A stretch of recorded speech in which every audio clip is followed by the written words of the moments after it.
नमस्कार दोस्तों, आज के इस वीडियो में हम डिस्कस करने वाले हैं फिजिक्स के 3 इयर्स के क्वेश्चंस पेपर को। ठीक है, जो कि काफ़ी इंपॉर्टेंट है। बेसिकली ये जो क्वेश्चंस पेपर दिख रहा है आपको, ये नीट 2022 का क्वेश्चंस पेपर है। तो सबसे पहले हम इस क्वेश्चंस पेपर को कवर करेंगे, ठीक है, जिसके सेक्शन ए और सेक्शन बी के दोनों पार्ट को हम अच्छे से देखेंगे, जिसमें 50 क्वेश्चन होंगे। ओके, अगेन फिर हम नीट 2021 के क्वेश्चंस पेपर को कवर करेंगे, ठीक है, उसके भी सेक्शन ए और सेक्शन बी वाले पार्ट को हम कवर करेंगे। उसके बाद फिर लास्टली हम नीट 2023 के क्वेश्चंस पेपर को देखेंगे काफ़ी अच्छे से कंसेप्चुअल वे में।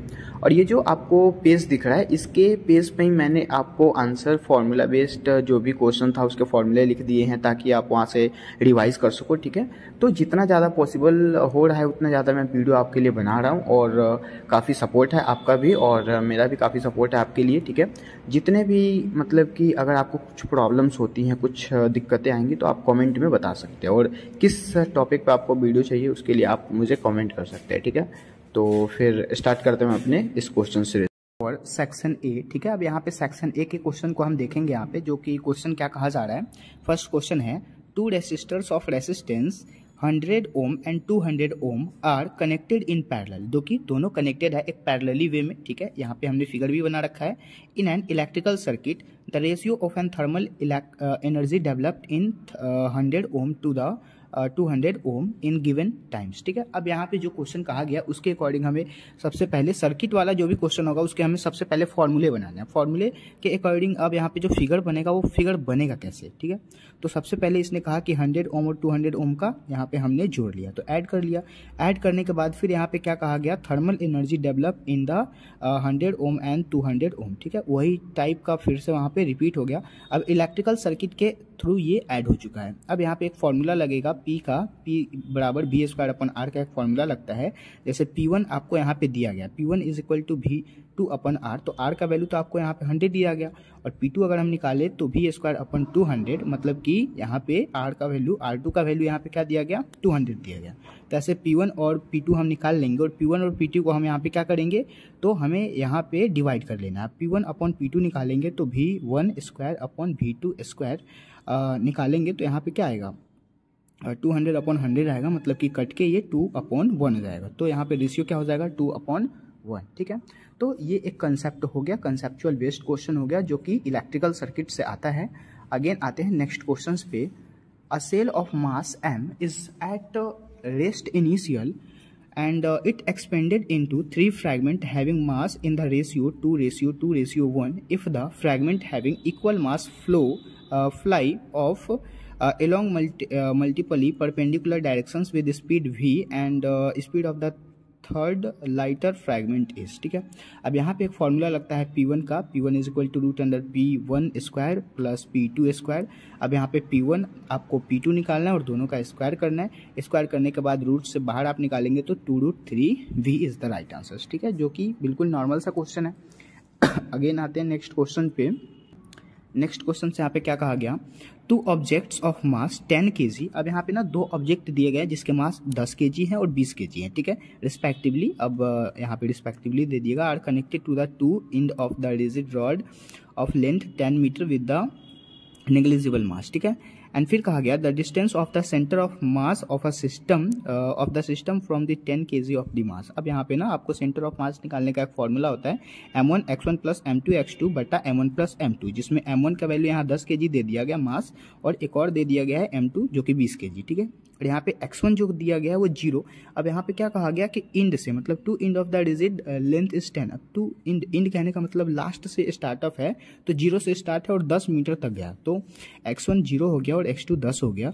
अब यहाँ पे हम फॉर्मूले के बेस पे लगाएंगे तो यहाँ पे राइट आंसर हमारा क्या आने वाला है, 20/3 आने वाला है, क्योंकि m1 का वैल्यू हम यहाँ पे 10 रख लेंगे। ठीक है, और यहाँ पे x2 का वैल्यू यहाँ पे क्या रख लेंगे, 0 रख लेंगे। 0 से गुना तो 0 आ गया, प्लस m2 का वैल्यू यहाँ पे क्या दिया गया है, 20 दिया गया है, यहाँ पे 20 हो जाएगा, और 20 को फिर हम मल्टीप्लाई कर लेंगे x2 से, मतलब 10 से, तो यहाँ पे कितने आ जाएंगे, 200 आ जाएंगे, और बट्टा में m1 प्लस m2 मतलब कि 10/20 कर लेंगे तो 30 आ जाएगा। ठीक है, तो उसी प्रकार यहाँ पे 20/3 is the right answer. Right, आगे आते हैं फिर नेक्स्ट क्वेश्चन पे।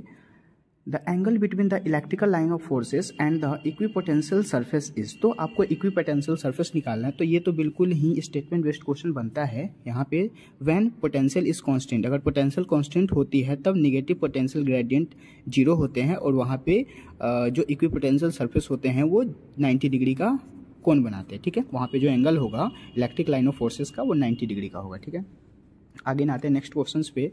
In a Young's double slit experiment, a student observed 8 rings in a certain segment of the screen when the monochromatic light of 600 nanometer wavelength is used, and if the wavelength is right। अब इस type का question काफी ज्यादा बार पूछा जाता है। अब यहाँ पे ना जैसे कि आपको यहाँ पे क्या दिया गया है, एक फ्रिंग्स का मतलब कि ये तो यंग्स डबल स्लाइट एक्सपेरिमेंट आपको लगाने हैं, लेकिन जो 8 फ्रिंग्स दिया गया है वो N1 है। N1 का वैल्यू 8 आ गया एंड लेमडा 1 का वैल्यू दिया गया, लेमडा 2 का वैल्यू वेवलेंथ आपको दिया गया, आपको N2 निकालना है। तो N2 के लिए एक फॉर्मूला, मतलब कि यहाँ पे आपको कौन से फॉर्मूलेस लगाने हैं in the experiment, young double slight experiment के लिए जो आपको यहाँ पे फॉर्मूला लगाना है वो N1 N2 is equal to lambda 2 upon lambda 1, मतलब कि उल्टा हो जाता है, ठीक है।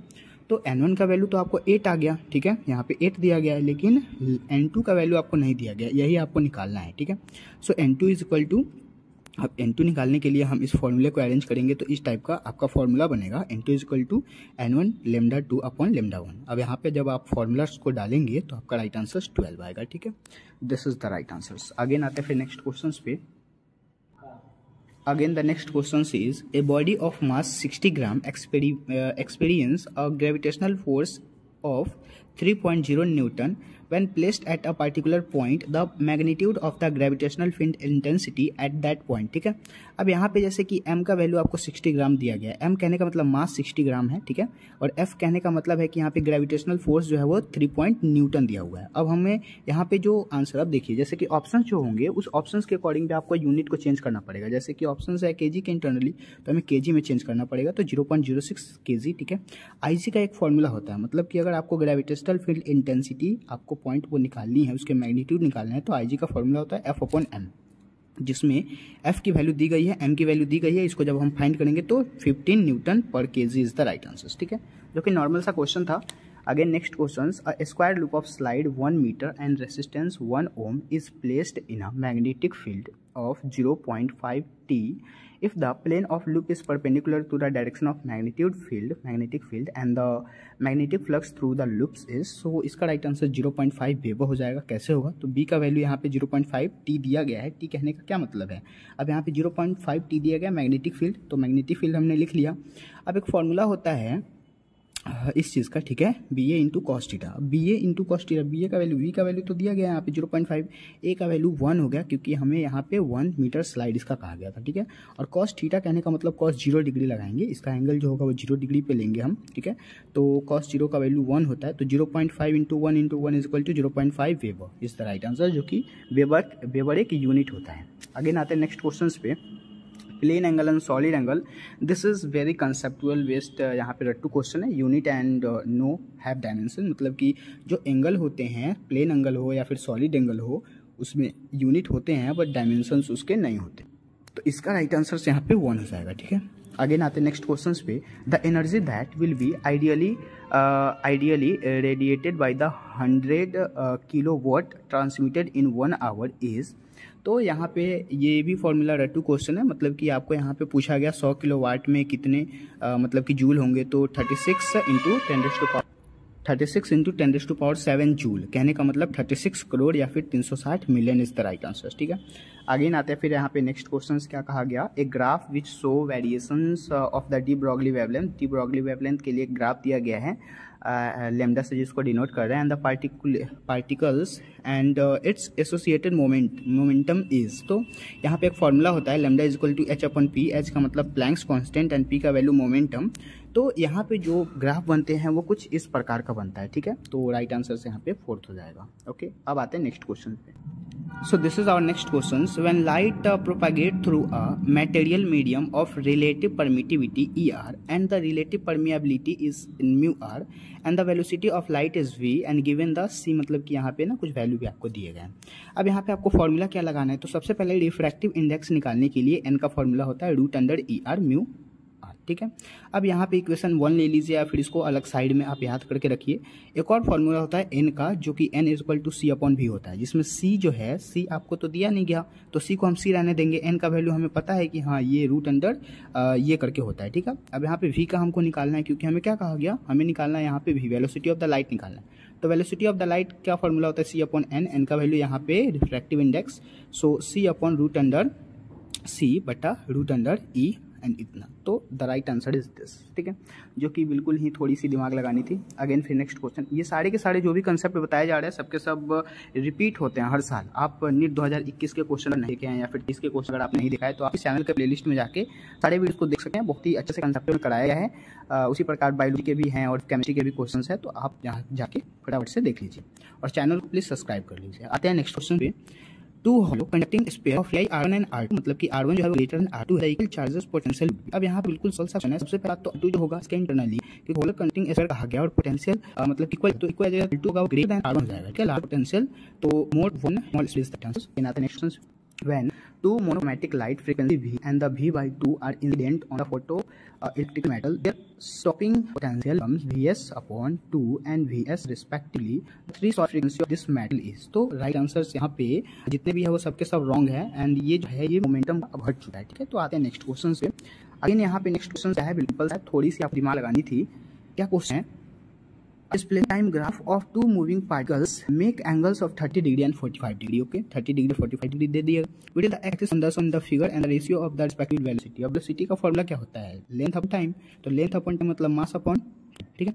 मास को अगर हम दें तो मास का मतलब जैसे कि अब इससे रिलेटेड हमें नहीं बन रहा है, ठीक है। तो हम यहाँ पे इस चीज को देखते हैं, जैसे कि एक हमारा क्यून का वैल्यू 3 दिया गया है, एंगल 2 दिए गए हैं, 30 डिग्री 45 डिग्री, ठीक है। तो हम यहाँ पे tan 30 डिग्री का फॉर्मूला लगा के निकाल लेंगे, tan 45 डिग्री का फॉर्मूला लगा के निकाल लेंगे। जो वैल्यू आएंगे उसको हम v1 अपॉन v2 लेंगे, ठीक है। v1 अपॉन v2 का मतलब है 1 अपॉन रूट 3 ऊपर हो जाएगा और बटन में 1 नीचे आ जाएगा। जब हम इसको फाइंड करेंगे तो 1 अपॉन रूट 3 आएगा आंसर में, मतलब 1 रेशियो रूट अंडर 3, ठीक है।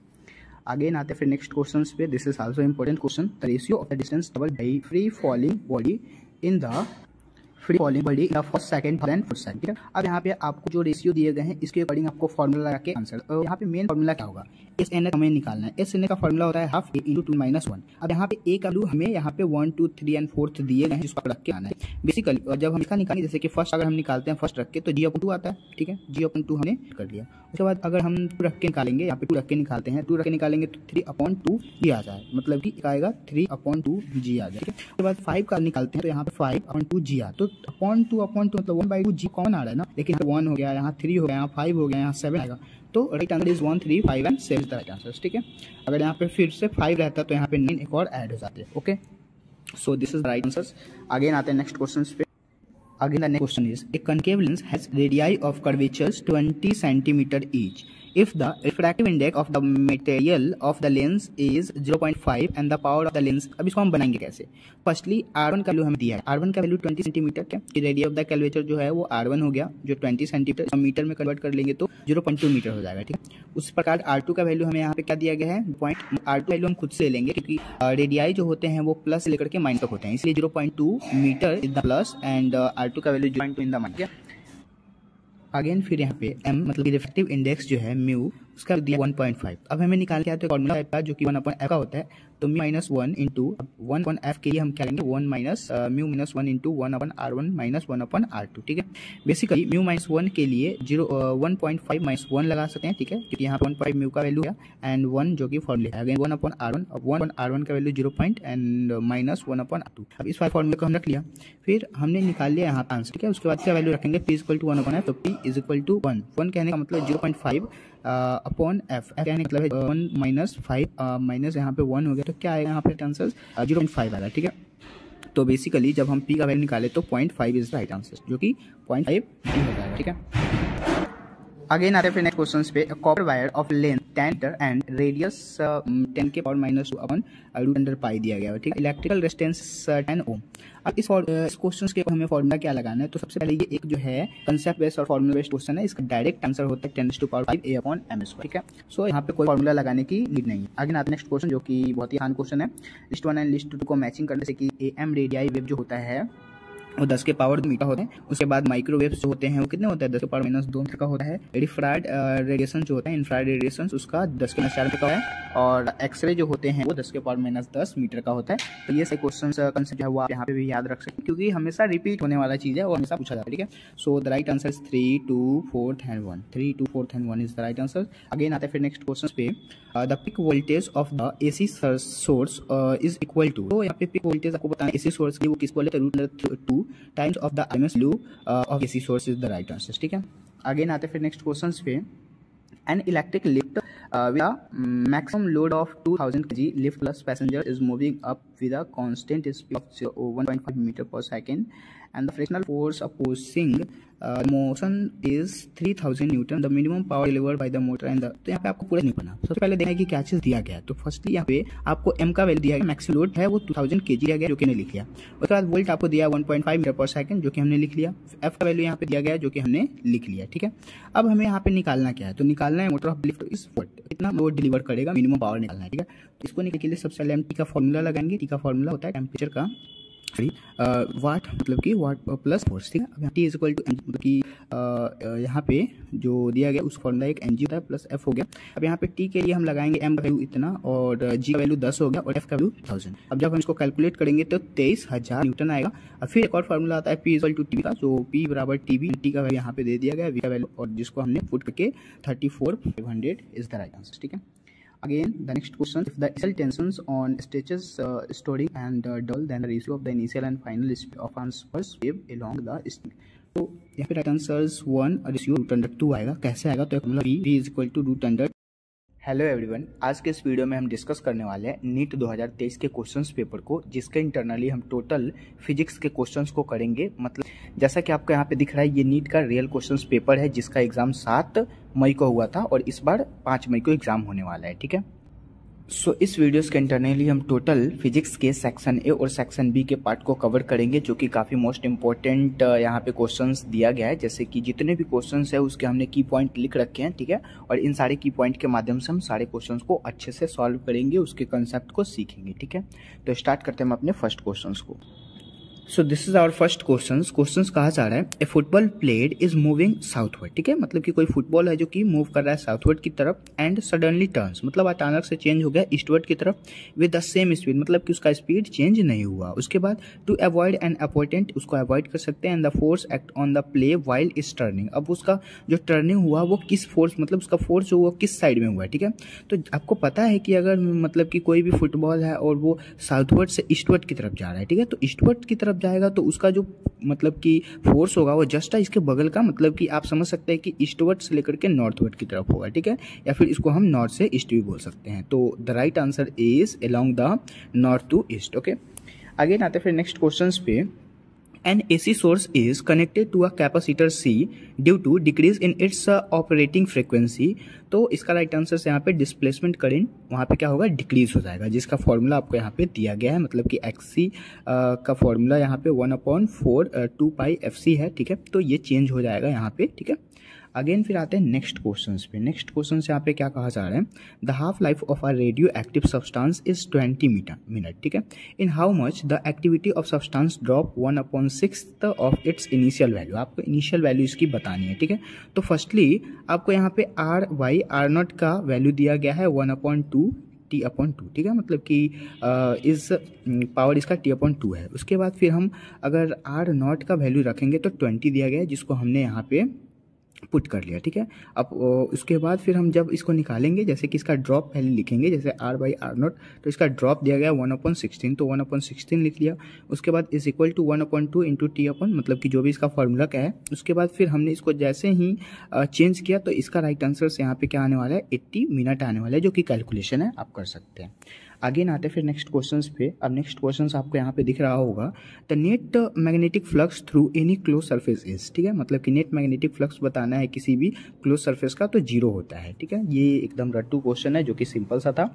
अगेन आपको ये क्वेश्चन, इस टाइप के क्वेश्चन ना काफ़ी ज़्यादा आते हैं, काफ़ी अच्छा क्वेश्चन है कैपेसिटेंस का, ठीक है। मतलब कि the equivalent capacitance of system so in the following circuit, ठीक है। अब यहाँ पे सर्किट आपको बताना है। जैसे कि अब आपको करना क्या होता है, सबसे पहली बात, जैसे कि 3 ये तो अलग है और इसका सर्किट अलग है, तो इन दोनों को हम जोड़ लेंगे। तो इन दोनों को जोड़ेंगे तो कितना होगा, 3 and 3 6 हो जाएगा, एंड 3 मतलब 9 मतलब कि 6 एंड 6/3 करेंगे तो कितना आएगा, 6/3 करेंगे तो 2 आएगा, ठीक है। डायरेक्टली आप बना सकते हैं। यहाँ पे एक फॉर्मूला भी होता है सी ए मतलब कि कैपेसिटेंस ए लॉन्ग बी का, तो 3 × 6 कर लेंगे। मतलब कि यहाँ से जैसे कि 6 दोनों को जोड़ लिए तो 6 हो गया, और ये 3, तो 3 × 6 एंड 3 + 6 कर लेंगे तो 6 3 = 18, 18/9 = 2/1, मतलब कि 2 magnetic flux is the right answer, ठीक है। म्यू।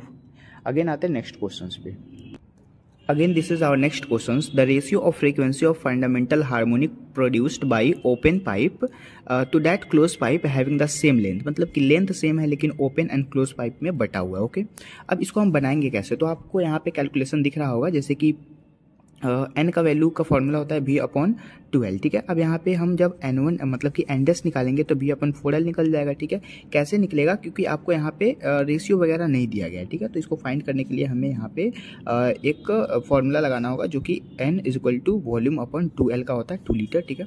अब यहाँ पे N1 का वैल्यू जब हम निकालेंगे तो 1/2H आएगा, ठीक है। उसके बाद N1/N निकालेंगे तो T/2, मतलब कि N और एनडेस का रेशियो निकालेंगे, इसका N का और एनडेस का रेशियो निकालेंगे। इन दोनों का जब रेशियो निकालेंगे तो दोनों का रेशियो यहाँ पे 2:1 होने वाला है, ठीक है। तो यहाँ पे राइट आंसर क्या हो जाएगा, 1 हो जाएगा। अगेन आते हैं फिर नेक्स्ट क्वेश्चंस पे। ये क्वेश्चंस काफ़ी ज़्यादा कंसेप्चुअल है, ठीक है, उतना ज़्यादा मतलब हार्ड नहीं है, okay. Again, in hydrogen spectrum the shortest wavelength in the Balmer series is lambda, the shortest wavelength in the Brackett series is, तो आपको मतलब ब्रैकेट सीरीज का आपको शॉर्टेस्ट बताना है। जैसे कि यहाँ पे बाल्मर सीरीज, जैसे कि shortest wavelength of Balmer series तो लैम्डा हो गया, तो आपको shortest wavelength of Brackett series का बताना है। तो इसको निकालने के लिए सबसे पहले जो दिया गया है उसको हम लिख लेंगे यहाँ पे, ठीक है। तो दिया क्या क्या गया है, तो बेसिकली सबसे पहले N1 का वैल्यू दिया गया है 2, जो कि यहाँ पे आप देख सकते हैं। अगेन एक फॉर्मूला होता है लेमडा का 4 रेसिस्टेंस, ठीक है। अब इसको निकालने के लिए हम यहाँ पे देख सकते हैं, अगेन इसको हम पुट कर रहे हैं, मतलब सबसे पहले हमने लेमडा का वैल्यू निकाला, उसके बाद फिर हम क्या करेंगे, N = 4 डैश एंड N2, मतलब कि लेमडा = 16/4, तो 16/4 को जब हम कैलकुलेट कटिंग करेंगे तो यहाँ पे 4 lambda is the right answer, ठीक है।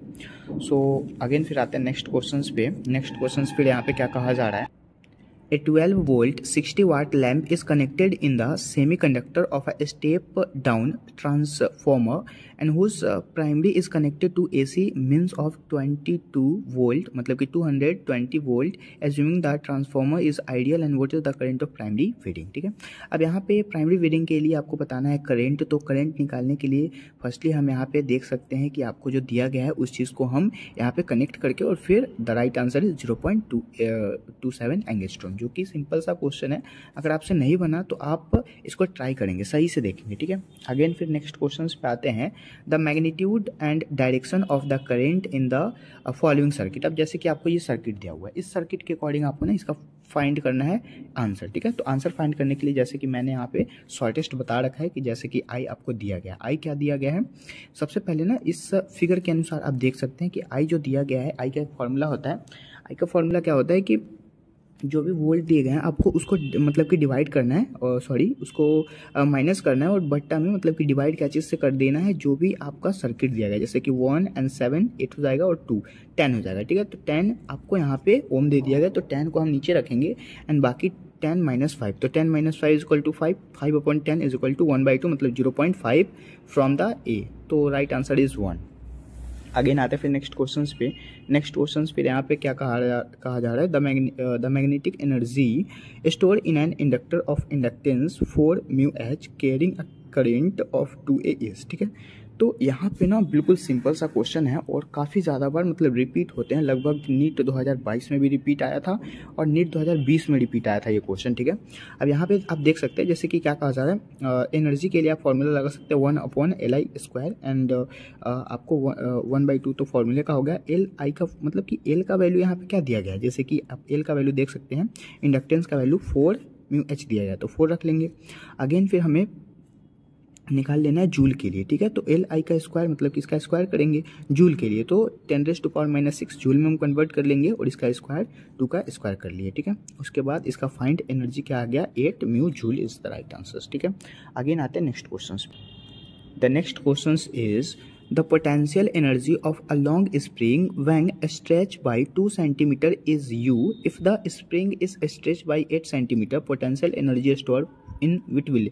अब यहाँ पे आपको कितना पोटेंशियल एनर्जी स्टोर होगा उसी का मान बताना है, ठीक है। तो फर्स्टली आपको यहाँ पे क्या गिवन है, तो x1 का मान यहाँ पे 2 सेंटीमीटर दिया गया और फिर x2 का वैल्यू यहाँ पे 8 सेंटीमीटर दिया गया। फिर u का एक फॉर्मूला होता है 1/kx², ठीक है। u कहने का मतलब पोटेंशियल एनर्जी, ठीक है, कितने स्टोर हो रहे हैं। तो इसके लिए हम 1/2 kx² का फॉर्मूला लगाएंगे और फिर फाइंड करेंगे, तो 16 u is the right answer, ठीक है। अगेन आते हैं फिर नेक्स्ट क्वेश्चन पे। The errors in the measurement which arise due to unpredictable fluctuations in the temperatures and the voltage supply are. अब आपको यहाँ पे देखना है, तो वोल्टेज सप्लाई किस मतलब कि वो क्या है, तो वो एक प्रकार का रैंडम एरर होता है, ठीक है। Random error is the right answer. Again आते हैं नेक्स्ट क्वेश्चन पे।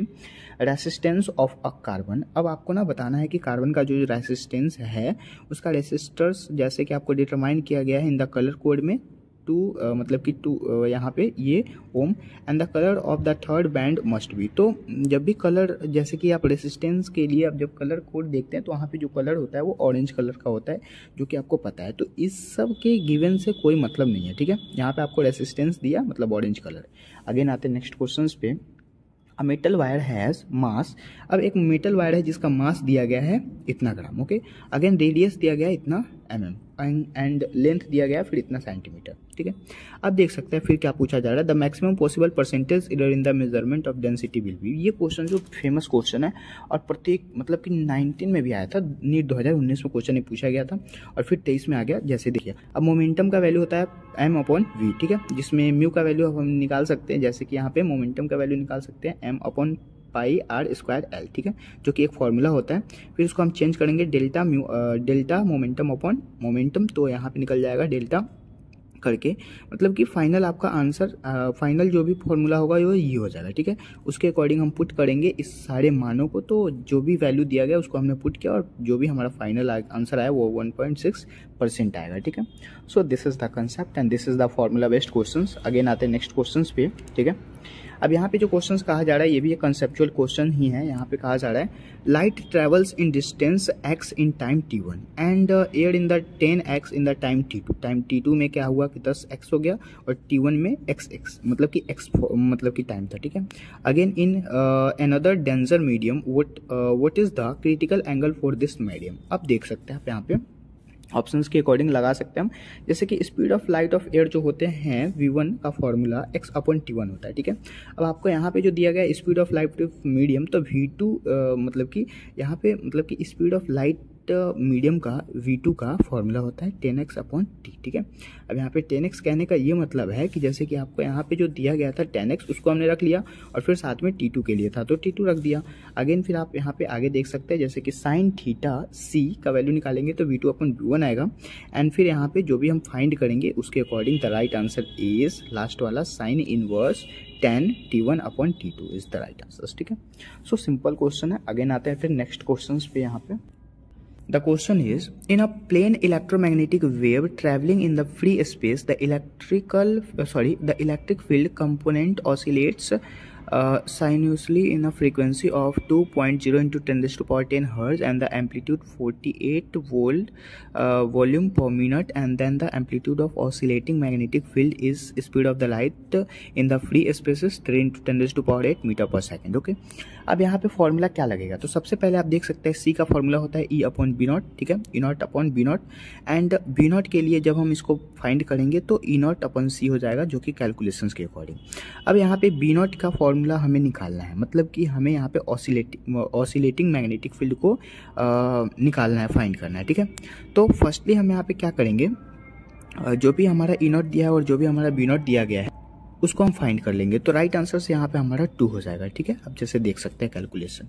अगेन आते हैं फिर नेक्स्ट क्वेश्चन पे। अब ये नेक्स्ट क्वेश्चन क्या कहा जा रहा है, the ratio of radius of the gyrations of a solid sphere, ठीक है, of mass m and the radius r about the on axis and the radius of gyration is hollow the sphere of the same mass and the radius. इतनी सारी बातों को आपको ध्यान नहीं देना, आपको सिंपल सा देखना है कि रेडियस ऑफ गाइरेशन का फॉर्मूला क्या होता है, तो √i/m, जो कि आपको याद करना पड़ेगा, इसका कोई उपाय नहीं है दूसरा, ठीक है। अब तुक्का नहीं लगा सकते। अगेन आप देख सकते हैं कि i/m के लिए हमने कितना कैलकुलेशंस किया, और कैलकुलेशंस करने के बाद जो हमारा राइट आंसर आया है वो 3.01 × 10⁻⁴ आया है, ठीक है। तो राइट आंसर से यहाँ पे क्या होने वाला है, 3:5 होने वाला है, क्योंकि आप देख सकते हैं यहाँ पे। अब इसको निकालेंगे, जैसे कि आप देख सकते हैं, जैसे कि यहाँ पे जो फॉर्मूला हो, इस फॉर्मूला को हमने कट कर दिया, और कट करने के बाद जो हमारा राइट आंसर फाइनल आंसर आया वो √3/5 आया। तो 3/5 के लिए हम √3 ऊपर में निकाल लेंगे और √5 को नीचे में निकाल लेंगे, या फिर दोनों को हमने अलग कर लिया। तो राइट आंसर हमारा यहाँ पे 3 और 5 का आएगा, ठीक है। अगेन आता है फिर नेक्स्ट क्वेश्चंस के लिए। अब नेक्स्ट क्वेश्चंस क्या है, the amount of energy acquired to form a soap bubble. अब soap bubble formula based question जो कि नीट 2022 में भी आया था, नीट 2021 में भी आया था, नीट 2020 में भी आया था। सोप बबल से एक फॉर्मूला बेस्ड क्वेश्चन आता है प्रत्येक ईयर, ठीक है। अब देखिए इस क्वेश्चन को आपको बहुत अच्छे से ध्यान देना है। Soap bubble of radius 2 centimetre form a soap solutions is nearly. अब यहाँ पे आपको वैल्यू दिया गया है। अब जैसे देख सकते हैं E = 2t √4πr², ये एक फॉर्मूला हो गया, और इस फॉर्मूले पे हमने पुट कर लिया। अब जैसे कि हमें मान क्या दिया है, तो रेडियस दिया गया है, रेडियस के लिए r का स्क्वायर, तो r की जगह पे हम इस चीज़ को 2 को फाइंड करेंगे। जैसे कि यहाँ पे 2t जो दिया है, तो 2 तो आपका वैल्यू फॉर्मूले का है, उसके बाद t का वैल्यू हमें यहाँ पे 0.03, जो कि आपको क्वेश्चन के इंटरनली गिवन है, जैसे कि आप यहाँ पे देख सकते हैं, ठीक है। उसके बाद फिर क्या हुआ कि 4π, तो 4π का वैल्यू हमने रख लिया, और r² का वैल्यू यहाँ पे 2 सेंटीमीटर था, तो 2 का हमने स्क्वायर कर लिया, और इसके बाद जैसे ही हमने फाइंड किया तो हमारा राइट आंसर 3.01 × 10⁻⁴ जूल आ गया, ओके। अगेन फिर आते हैं नेक्स्ट क्वेश्चंस। कभी भी सोप बबल का जो मतलब क्वेश्चंस होता है और उसका आंसर जो आता है वो जूल में ही आता है, ठीक है। तो आपको ना जूल वाले भी यूनिट फाइंड करने हैं। अगेन आते हैं, in a series LCR circuit the inductance L is 10 mH and the capacitance C is 1 microfarad and the resistance R is 100 ohm. The frequency of at resonance, तो resonance के लिए एक formula क्या होता है, रिजोनेंस के लिए L का फॉर्मूला, जैसे कि आपको रिजोनेंस का फॉर्मूला होता है XL = XC, मतलब कि WL = 1/WC। अब यहाँ से हम F फाइंड करेंगे। F फाइंड कहने का मतलब है कि frequency of the resonance find करेंगे तो 1/WC आएगा, ठीक है। ये सारे मान जो है वो आपको क्वेश्चन के अंदर गिवन है, ठीक है। तो हम इस पे मतलब कि इस फॉर्मूला पे इन सारे वैल्यूज को पुट करेंगे। पुट करने के बाद हमारा right answer 1.59 kilo hertz joule हो जाएगा, ठीक है। So the right answer is KHW is the right answer. Again आता है फिर नेक्स्ट क्वेश्चन पे। अब यहाँ पे कहा जा रहा है इफ ओवर सरफेसेस, तो इसके लिए जो हमारा राइट आंसर होगा वो 4th हो जाएगा। क्यों 4th होगा, क्योंकि यहाँ पे क्वेश्चन में आंसर में कहा जा रहा है the number of flux line entering the surface must word आ गया ना, मस्ट कहने का मतलब होना ही चाहिए, ठीक है। तो इसलिए ये राइट आंसर हुआ है, क्योंकि आपको इसका वैल्यू 0 दिया गया है ओवर सरफेस, तो ओवर सरफेस कहने का मतलब कि बिल्कुल सही बात है, इसलिए क्योंकि नंबर ऑफ फ्लक्स जो होंगे और उनके लाइट इंटरिंग जो होंगे वो बिल्कुल ही मस्ट होंगे equal to the number of flux line of livid, ठीक है। So the right answer is 4th। आते हैं अगले नेक्स्ट क्वेश्चन पे। Again this is very easy question, ठीक है। यहाँ पे क्या है, the venturi meter works on, तो वेंट्रुली मीटर्स वर्क जो होते हैं वो किस चीज़ के लिए काम करते हैं, बर्नौली प्रिंसिपल, है ना, बिल्कुल सिंपल सा क्वेश्चन। अगेन आते हैं फिर नेक्स्ट क्वेश्चन पे।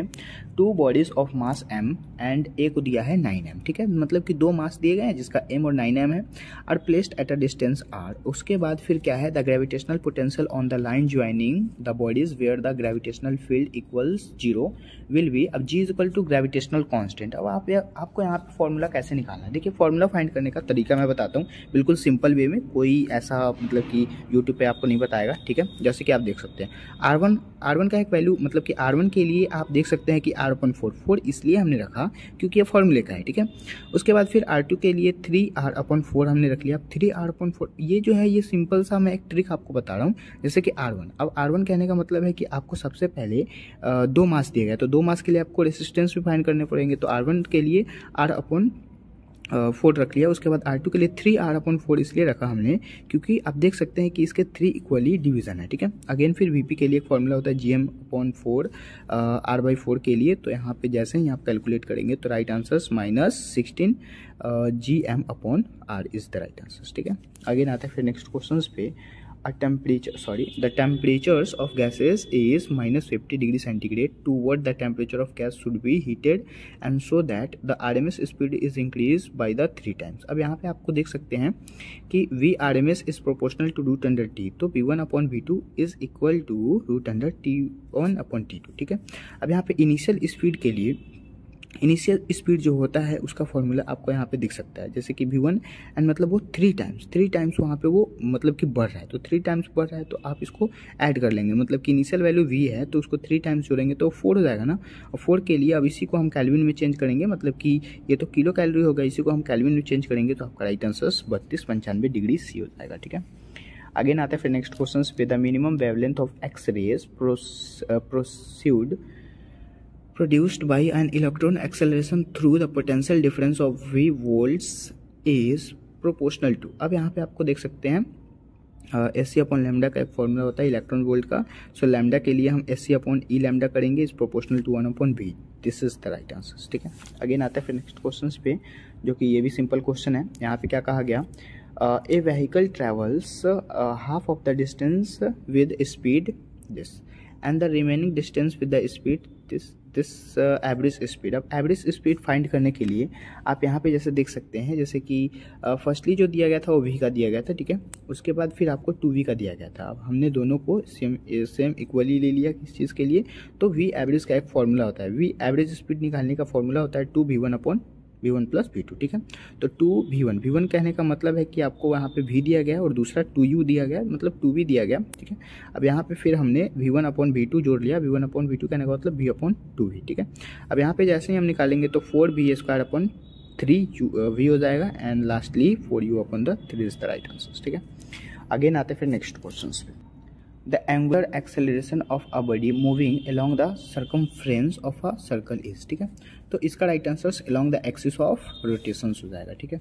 अगेन आते हैं नेक्स्ट क्वेश्चंस पे, let a wire be suspended from। अब यहाँ पे फिर बताया गया सेलिंग, मतलब कि rigid support and the stretches by weight W and the attached at the free end। उसके बाद longitudinal stretch of any point across sectional A and the wire is। तो इसका राइट आंसर क्या हो जाएगा, W/A हो जाएगा, ठीक है। अगेन आता है फिर नेक्स्ट क्वेश्चन पे, फिर यहाँ पे क्या कहा जा रहा है, ए फुल वायर रेक्टिफायर्स, उसके बाद circuit consist of 2 PN junctions diode and this. उसके बाद यहाँ पे आपको फाइंड करने के लिए सबसे पहले आपको PN जंक्शन डायोड का बताया गया, तो PN जंक्शन डायोड कैपेसिटर्स के लिए उपयोग किया जाता है, ठीक है। अब यहाँ पे आउटपुट बताया गया तो आउटपुट कैपेसिटर्स ही आएगा ना। अगेन आते हैं नेक्स्ट क्वेश्चंस पे, यहाँ पे फिर नेक्स्ट क्वेश्चंस क्या कहा जा रहा है, an electrical dipole is placed at a angle is 30 degree, ठीक है। यहाँ पे एंगल दे दिया गया जो कि 30 डिग्री हो गया। उसके बाद फिर क्या बताया गया, an electric field of intensity 2 × 10⁵ newton per coulomb, जो कि E दिया गया है।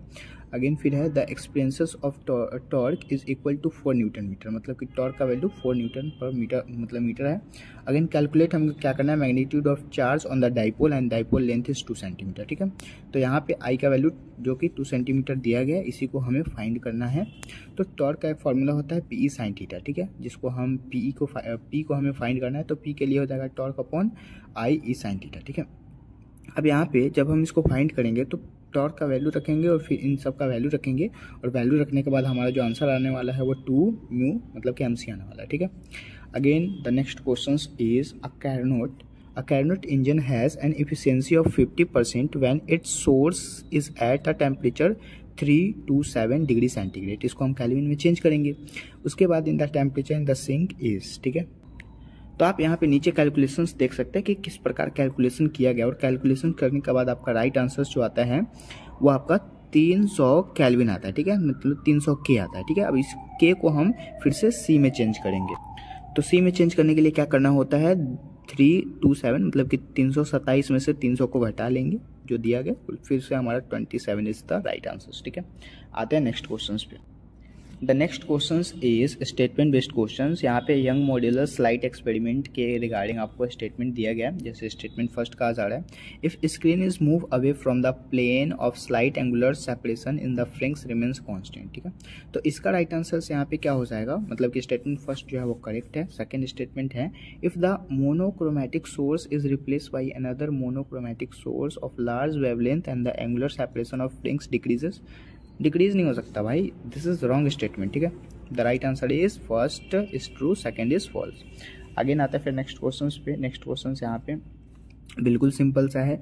क्या कहा गया, the work friction of caesium, caesium का फ्रिक्शन, पोटेशियम का फ्रिक्शन, सोडियम का फ्रिक्शन, आपको यहाँ पे तीनों दिया गया है। ठीक है, उसके बाद फिर क्या कह रहा है, if incident electromagnetic radiation has incident energy of 2.20 electron volt and which of these photosensitive surface में emit photo electrons। ठीक है, आपको ना एनर्जी ऑफ फोटोन जो कि 2.20 इलेक्ट्रॉन वोल्ट दिया गया। अब इससे जो कम होगा ना वही फोटोसेंसिटिव सरफेस होगा। तो 2.20 से कम कौन सा है, 2.02 से कम तो हमें यहाँ पे क्या दिख रहा है, सीजियम का ही दिख रहा है 2.14। ठीक है, तो caesium is the right answer, only caesium. अब यहाँ पे आप इसका कैलकुलेशंस देख सकते हैं कि किस प्रकार से हुआ है। We know that electron emits मतलब कि इलेक्ट्रॉन जो होते हैं वो इमिट करते हैं, इसीलिए यहाँ पे क्या होगा, एच न्यू जो होंगे वो greater than the delta we. Again आते हैं नेक्स्ट क्वेश्चन पे। नेक्स्ट क्वेश्चन यहाँ पे बिल्कुल सिंपल सा है। क्या कहा जा रहा है, given below the two statement, दो स्टेटमेंट है, कौन करेक्ट है कौन इनकरेक्ट है आपको बताना है। ठीक है, तो स्टेटमेंट फर्स्ट कह रहा है, photovoltaic device can convert optical radiations into electricity. तो बिल्कुल सही बात है ना भाई, यहाँ पे जो फोटोवोल्टेइक डिवाइस जो होंगे वो तो कन्वर्ट होंगे ही ऑप्टिकल रेडिएशन, बिल्कुल सही बात है। दूसरा है statement second, Zener diode is design to operate under reserve bias and the breakdown regions. बिल्कुल सही जवाब, मतलब कि the right answer is both first and second are correct. आगे आते हैं नेक्स्ट क्वेश्चंस पे। The next question is, if a galvanometer G does not show any deflections in the circuit, so the value of R is given by। अब यहाँ पे आपको देख सकते हैं जैसे कि ये मतलब कि डायग्राम है और इस डायग्राम के अकॉर्डिंग आपको क्वेश्चंस फाइंड करना है। तो जैसे कि आप देख सकते हैं कि हमने किस प्रकार से इस क्वेश्चंस को कैलकुलेट किया है, किस प्रकार से इसको सॉल्व किया है। जैसे कि यहाँ पे आपको दे दिया गया, मतलब कि 400 ओम दे दिया गया, मतलब किस चीज़ के लिए 400 ओम जो दिया, फर्स्ट रेसिस्टेंस दिया गया। ठीक है, तो इसको जब हम फाइंड करेंगे तो यहाँ पे आपका राइट आंसर क्या आने वाला है, मतलब राइट आंसर 100 ओम आ जाने वाला है। ठीक है, जो कि आर का वैल्यू हमें फाइंड करना है। आर फाइंड करने के लिए VR/R निकालेंगे। VR/R के लिए 2/R इज इक्वल टू 1/15 जो कि आपको यहाँ पे दिया गया है। ठीक है, अगेन फिर जब हम फाइंड करेंगे आर का वैल्यू तो 100 ओम जो कि दुगना हो जाएगा, 50 में हम 2 से गुना कर लेंगे। ठीक है, राइट आंसर इज 2। अगेन फिर आते हैं नेक्स्ट क्वेश्चन पे। A bullet is fired from a gun at a speed of 280 metre पर second in the direction is 30 degree above the horizontal and the maximum height obtained from the bullet। जी का value दिया गया है, sine theta का value दिया गया है। ठीक है, तो साइन थीटा का वैल्यू 0.5 दिया गया तो हम 0.5 यहाँ पे रख लेंगे। साइन 30 डिग्री 0.5 का जब स्क्वायर करेंगे तो 0.5 का स्क्वायर करते हैं तो कितना आएगा, 2.5 आ जाएगा। ठीक है, तो उसके बाद फिर हमको एच मैक्सिमम निकालना है। यहाँ पे कहा गया ना मैक्सिमम हाइट, तो एच मैक्सिमम निकालेंगे तो U² sin² θ/2g फॉर्मूला रखेंगे और इसके अकॉर्डिंग हम जो भी मतलब कि वैल्यू दिएगा उसको पुट करेंगे। पुट करने के बाद हमारा 1000 metre is the right answer. ठीक है, अगेन आते हैं फिर नेक्स्ट क्वेश्चन पे। So this is our next section B, physics के सेक्शन बी के क्वेश्चंस अब यहाँ से करेंगे हम। यहाँ से ना 15 क्वेश्चंस और करने हैं, हमने 35 क्वेश्चंस को डिस्कस कर लिया है। सो यहाँ का जो क्वेश्चंस है वो कह रहा है, a satellite is orbiting just above the surface of a earth with period t if d is density of the earth is g in the universal constant, है ना, and the gravitations of quantities 3 pi gd is represent। ठीक है, अब यहाँ पे ना इसके मतलब के थ्रू आपको आंसर्स निकालना, मतलब लास्ट में आपका ये वाला वैल्यू आना चाहिए। तो t का फॉर्मूला होता है 2 pi √g_m, क्योंकि हमने पहले भी इस फॉर्मूले पे क्वेश्चंस एक बनाया हुआ था। ठीक है, अगेन फिर जैसे ही हम इसको पुट करेंगे तो पुट करने के बाद हमारा राइट आंसर t² = 3 pi/g आ जाएगा। ठीक है, जो कि हमें यहाँ पे लाना था तो हमने ला दिया। तो राइट आंसर ये किसके इक्वल है, 3² के इक्वल है, जो कि करेक्ट हो जाएगा। ठीक है, अगेन यहाँ पे बिल्कुल सिंपल सा question for a logistic circuit truth table बताना है आपको। जैसे कि आपको यहाँ पे दिया गया है एक फिगर। अब इस फिगर में आपको बताना है जैसे कि ए जो है अब यहाँ पे ना ये ए डैश हो जाता है, जैसे कि यहाँ पे आपको जो भी दिया गया है लॉजिस्टिक सर्किट दिया गया तो उसके लिए ये बंद हो चुका है, तो यहाँ पे ए डैश हो जाएगा, ये ए डैश बन जाएगा और यहाँ पे भी 20 बन जाएगा क्योंकि यहाँ पे भी ये बंद है। उसके बाद फिर ये गया और यहाँ पे ये बंद हो गया, तो बंद होने के बाद ये फिर से डबल आपको जैसे कि आपको यहाँ पे कैलकुलेशंस दिखाया गया है, ठीक है। तो राइट आंसर से यहाँ पे क्या होने वाला है, ए होने वाला है, ठीक है। क्यों ए होने वाला है, क्योंकि यहाँ पे लो कंसंट्रेशन से हाई पे जाना होता है, ठीक है। तो लो लो लो तो ये सही है, उसके बाद लो से हाई, हाई से हाई जा सकते हैं, हाई से लो, लो से हाई, ठीक है। उसके बाद हाई हाई हाई, ये भी बिल्कुल सही है, लेकिन यहाँ पे ये गलत क्यों हुआ, सबसे पहले लो है, लो है, लो से हाई हो सकता है लेकिन हाई से लो नहीं हो सकता, जैसे हाई से ये लो हो गया इसलिए गलत हो गया। उसके बाद यहाँ पे देख सकते हैं हाई से लो गलत हो गया। उसके बाद यहाँ पे आप देख सकते हैं जैसे कि हाई से लो गलत हो गया, लेकिन यहाँ पे आप नहीं देख सकते कि हाई से लो हुआ हो कहीं भी, जैसे कि यहाँ पे क्या था, जैसे कि लो था तो हाई हुआ था, यहाँ पे हाई से लो से हाई फिर से हुआ ना, तो ये सही हो गया, ठीक है। मतलब कि आपको यहाँ पे फाइंड करना है, the right answer is this. Again आते हैं नेक्स्ट क्वेश्चन पे, the radius of inner most orbit of hydrogen atom is this metre, मतलब 5.3 × 10⁻11 metre. So what is the radius of third तक आपको बताना है। तो सबसे पहले R1 का वैल्यू हो जाएगा 5.3 × 10⁻11 मीटर, जो कि आपको यहाँ पे दिया गया है। अब दूसरा हम निकालेंगे n का वैल्यू 2 रख के, तो n का वैल्यू जब हम 2 रखेंगे तो R2 निकलेगा यहाँ से n² R1, जिसका वैल्यू ये आएगा। उसके बाद फिर n का वैल्यू 3 रखेंगे, जो कि थर्ड ऑर्बिट पे हमें क्वेश्चन में कहा जा रहा है, तो R3 का वैल्यू हमें यहाँ पे क्या आ जाएगा, 4.77 × 10⁻6 metre is the right answer. So 4.77 angstrom, मतलब सॉरी 10 है ये, तो angstrom is the right answer, ठीक है। आगे आता है फिर नेक्स्ट क्वेश्चन पे, a wire carrying a current I along with the positive and x axis has length L, it is kept in the magnetic field, मतलब कि यहाँ पे जो भी आपका वैल्यू दिया गया उसके रिगार्डिंग आपको बताना है राइट आंसर, ठीक है। तो आप यहाँ पे नीचे देख सकते हैं कैलकुलेशंस इसकी कैसी की गई है, ठीक है। कैलकुलेशन जैसे ही हमने फाइंड किया तो हमारा राइट आंसर फोर्स का यहाँ पे आ गया 2, ठीक है। आगे आते हैं नेक्स्ट क्वेश्चन पे। अगेन फिर नेक्स्ट क्वेश्चन है the net impedance of circuit, and यहाँ पे आपको सर्किट दिया गया है, इसके अकॉर्डिंग आपको फाइंड करना है। सबसे पहले किस किस का मान दिया गया है, तो रेसिस्टेंस दिए गए हैं आपको, ठीक है। 2 रेसिस्टेंस दिया गया है, जैसे कि कैलकुलेशन आप देख सकते हैं यहाँ पे हमने सबसे पहले एक्सएल निकाला जो कि 5 ओम आया, फिर दूसरा हमने एक्सी निकाला जो कि 10 ओम आया, और तीसरा हमने जेड निकाला जो कि आपको यहाँ पे फॉर्मूला बेस्ड दिख रहा है। अब हमने लास्टली आर निकाला, लास्टली आर निकालने के लिए हमें सबका स्क्वायर कर देना होता है, तो आर का वैल्यू हमें लास्ट में क्या आया 5√5 आ गया, ठीक है। So the right answer is 2। Again आते हैं फिर नेक्स्ट क्वेश्चन पे। नेक्स्ट क्वेश्चन यहाँ पे है the 10 resistors each of resistance R and the connected in series to the battery of EMF इज E and negligible internet resistance then those connection of parallel to same battery in the current decrease n time, ठीक है। तो यहाँ पे right answer 100 हो जाएगा, जो कि कैलकुलेशन आपको यहाँ पे दिया गया है। आप बहुत अच्छे से इसको पढ़ सकते हैं, पढ़ने के बाद आपको पूरा जो क्वेश्चन है वो बहुत अच्छे से समझ में आने वाला है। आगे आते हैं नेक्स्ट क्वेश्चन पे, जो कि बिल्कुल ही रट्टू क्वेश्चन है। आप इस फिगर को देख सकते हैं, फिगर देखने के बाद आपका राइट आंसर 3 आएगा। आगे आते हैं नेक्स्ट क्वेश्चन पे। ये जो क्वेश्चन है ना, ये थोड़ा सा कंसेप्ट बेस्ड है, जैसे कि आपको बता रहा है इन the figure so here is what is the equivalent focal length of the combinations of lenses, assume that all the layers of thin, मतलब n1 इज इक्वल टू 1.5, ठीक है। अब यहाँ पे आप देख सकते हैं जैसे फिगर, तो n1 का वैल्यू आपको यहाँ दिया गया है और यहाँ पे n2 का वैल्यू दिया गया है, तो r1 बराबर r2 is equal to 20 metre, मतलब कि r1 और r2 की वैल्यू दोनों की 20 सेंटीमीटर दी गई है, ठीक है। तो आप इसको ना फॉर्मूला बेस्ड है, बिल्कुल आप फॉर्मूला लगाएंगे, आपका राइट आंसर 2 हो जाएगा, ठीक है। अगेन आते हैं फिर नेक्स्ट क्वेश्चन पे। यहाँ पे जो क्वेश्चन कहा गया, a very long conducting wire is bent in a semiconductor shape from A and B as shown in the figure, and the magnetic field at a point P for the steady current configuration is given by, ठीक है। तो यहाँ पे right answers क्या हो जाएगा 2 हो जाएगा, मतलब कि देख सकते हैं μ0I/4 R is √1/2 pi pointed away from the face is the right answer, ठीक है। अगेन आते हैं नेक्स्ट क्वेश्चन पे, जो कि कैलकुलेशंस आपको करने हैं। कैलकुलेट द मैक्सिमम एक्सेलरेशन, जो भी एक्सेलरेशन सबसे ज़्यादा है उसको आपको कैलकुलेट करना है, तो यहाँ पे आप फॉर्मूला लगाएंगे, आपका राइट आंसर 1.5 मीटर पर सेकेंड आ जाएगा। आगे आते हैं नेक्स्ट क्वेश्चन पे।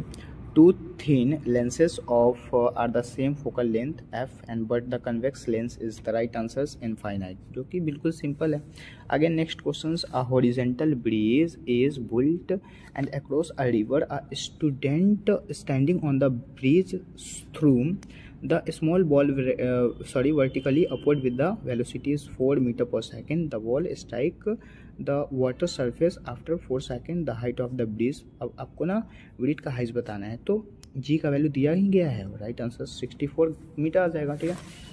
अगेन फिर नेक्स्ट क्वेश्चंस क्या है, अब हमारे क्वेश्चंस कंप्लीट हो जाएंगे, ठीक है। यहाँ पे नेक्स्ट क्वेश्चंस है the resistance of a pen, this is the right answer, जो कि फॉर्मूला है, फॉर्मूला लगाना है आपको, ठीक है। अगेन नेक्स्ट क्वेश्चंस देख सकते हैं आप यहाँ पे, an electric dipole is placed as shown in the figure, जैसे कि आपको फिगर दिया गया, ठीक है। अब इसके अकॉर्डिंग आपको क्या बताना है, तो इसके अकॉर्डिंग आपको यहाँ पे बताना है the electrical potential is this and the point P is due to the dipole and E naught permittivity of free space is 1/4 pi epsilon naught is equal to K, ठीक है।